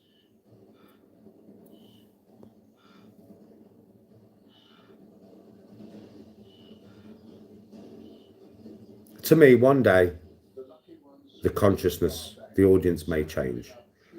They may see it for what it is. Yeah. Some people do see them and chat. Some people don't. Do you know what I mean? It's one of them ones. I can't force a change on the public, can I? To start looking at things realistically from an actual proper point of view. I can't really do that. That's up to the audience, mate. You know what I mean? I'm not anybody's dad. I can't tell anybody what to do or what not to do. You all do what you want to do. That's what makes us all individual. Your own person. Right? It's one of them ones, mate. I can only voice it. I can't change it. Like I said, some people see the light. They come to my channel. I gain the odd follower here and there. They're good people. Positivity comes out of it in its own way, bro. A lot of negativity comes out of it, yes. Yes, it does. But what's the point in always looking on the negative parts of life, bro? I'd go mad. So I don't, bro. I look on the positive parts of it. I do gain the odd follower here and there that are good people. And then it adds to the good people on my channel slowly over time. It's not like a fast thing, but anything worthwhile usually is not easy. I've found that out in my life. Anything like that is worth anything, you're never going to get it unless you do it in a dishonest way. If you do it in a dishonest way, yeah, you can get things quick. But if you're going to stay honest and truthful and good about it, nothing worthwhile is ever easy.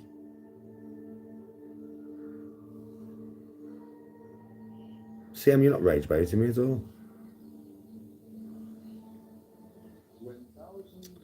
Danny, I've been making 2 Gmail accounts a week for 18 months watching you. Why? Bare knuckle, I'll never change, bro. Well, I'll get better. I will get better. I will evolve before you. I'm evolving anyway, innit, right? I won't go backwards, bro. I'll only go forwards. I may trip up along my journey and fall flat on my face, but you know what I'll do. I'll pick myself up. I'll dust myself off and I'll go again. I'm fucking relentless where life's concerned.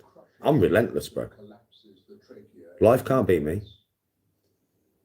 Just can't. It's tried so many times. Fucking fail every time, mate. Can't beat me. I'm too strong up here for that shit. That's just who I am. People probably don't like that about me neither. I couldn't give a toss. I'm not saying I'm perfectly. I mean, I'm going to do a video on mental health soon to make it very clear to you that I do suffer myself just like everybody else, but I just deal with it different. And I'm going to explain the ways that I deal with it. Maybe it'll help some people because it's the truth. I mean, obviously the trolls will hate that video. They'll ridicule the fuck out of it, but I don't give a fuck. Like I said, I don't care no more. You know what I mean? I've gone past the point. All right, Glasgow Dave, I'm good. I'm good, mate. I'm always good. Yeah, that's smaller than it should have been. I didn't look at it though, the measurements. I just looked at it as width, the width measurement, and I knew I'd get at least two of my rods in there. That's all I wanted it for, 2 rods. I didn't look at the height. Like, for my rods, I'm going to need at least 7 foot. That's about 4.5 foot. So it's like, it's a bit small, but it'll hold them. I've got tubes in there, so it's all right. Yes, Snarf. Hopefully, I swear, this tackle box, mate, better not be this big. I swear to God, if that shit arrives this afternoon and it's this big, I'm done. You know what I mean? I'm done, bro. I'm not buying anything else off to you, mate. You've been offered a recording contract? What do you mean? Recording what? You mean like acting or something? No. Right. No. Trust me, if somebody had offered me an acting opportunity or something, or whatever you're talking about, yeah, I would have done it. I always take every opportunity with both hands, bro. That's just who I am. So it's kind of like, you know, yeah, if anybody had ever offered me I was singing. Oh no, don't be daft, bro. I'm not a singer. No, don't be daft, bro. No. I don't think anybody ever will. Why? Do you know what I mean? Why the fuck would you offer me a singing contract? You got to be a singer, bro, to get a singing contract. I think that's the way it works. You have to be a singer, right?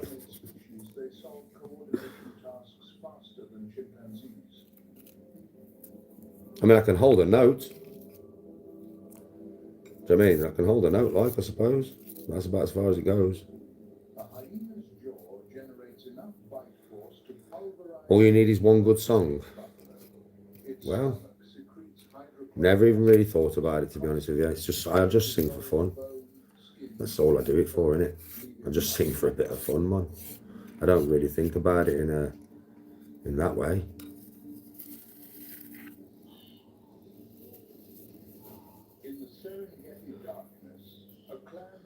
Oh, don't talk to me about dogs, and no, don't be stupid.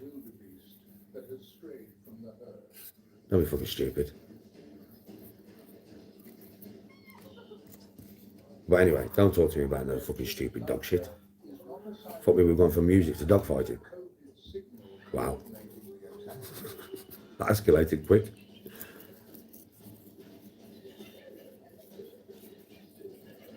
But no, nobody's ever offered me a record contract, bro. I know what you mean now. Like, in a studio, singing and shit.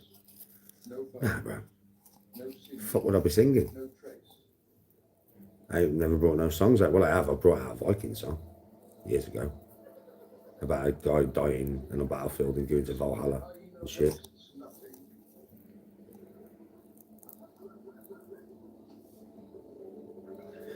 Yeah, Glasgow, I think it's supposed to be funny when people troll people. It's not like that no more. I was explaining that long ago. It's just toxic. There's nothing funny about it anymore. I mean, it's like nothing, really. It used to be like that on the dark side of YouTube, Glasgow. It used to be funny trolling. You know? No fucking family shit, none of that shit, just trolling. But it's not like that no more, bro. We've lost that side of it. It's gone. The journey carries us to the vast tundra of the north, where the sun never sets through summer and winter swallows all That season has gone, mate. Been and gone. Unfortunately. Because it was quite fun when we used to do that shit. the Arctic, where migration is not a choice, it is a condition of survival.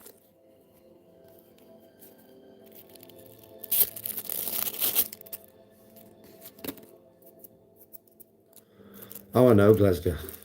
More than It is, isn't it? 99% sad and 0 funny. I know. Why do you think set out on the march. it bores me and gets to like the point where I'm like, oh, fuck it, I'm going to go off live? Why do you think it does that? Because it's not even funny in any way, is it? It's just like, what? This is an expedition spanning more than 3,000 miles round trip through snow. It's just like, what? Across marshland and over rivers swollen with meltwater.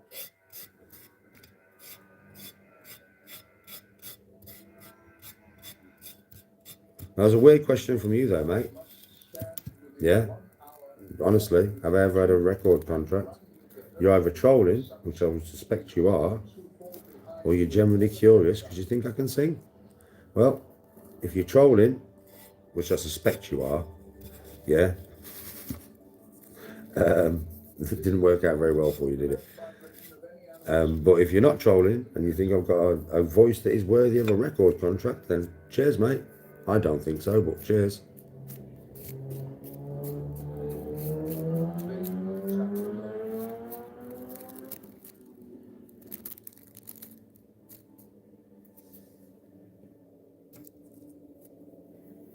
Grey wolves follow, patient as death.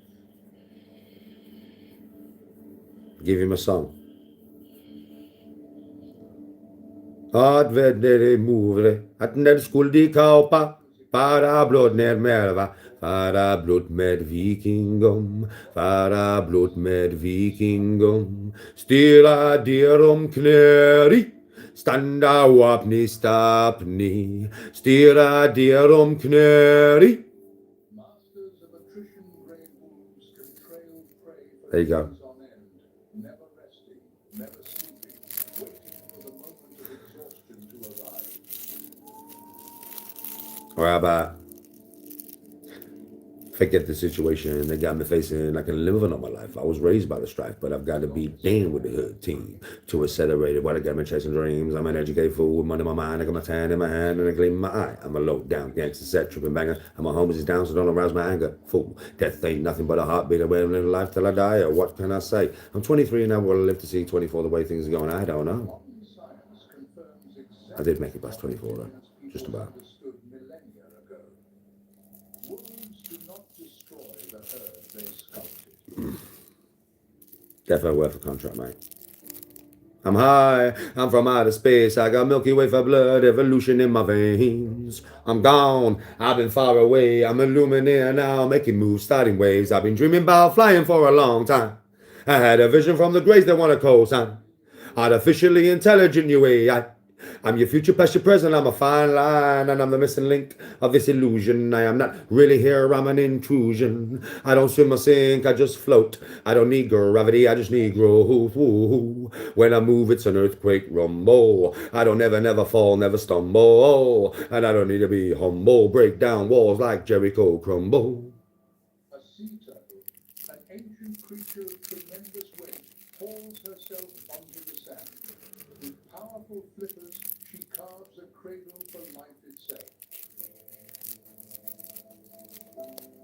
Yes, yeah. A call of pure instinct has guided her Wagner on X Factor, yeah, but he didn't win though, did he? an ocean back to the very place where her own life began. I put serious size on. Don't really think so, bro.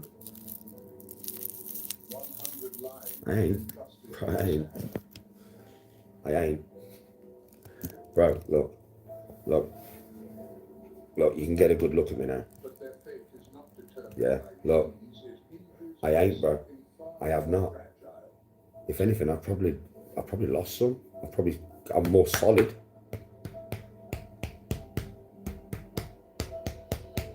Solid as a rock. But I don't feel like I put size on. or future fathers. Oh, cheers, Johnny. I'm just fucking. I just train all the time, bro. Train all the time. And the I'm always on it. world is shattering that million-year Right then, I'm going off. I'll be back in a bit. pushing an ancient Cooking life live. toward the brink Super of omelette. extinction. Here we go. Solid as a rock. There ain't no stopping me. A silent farewell to the generation she will Something like never that. know. I'll see you in a bit. Cooking live, innit? Thanks for watching, everybody. Have a really good day. Much love and respect. He said. 60 days later, the sound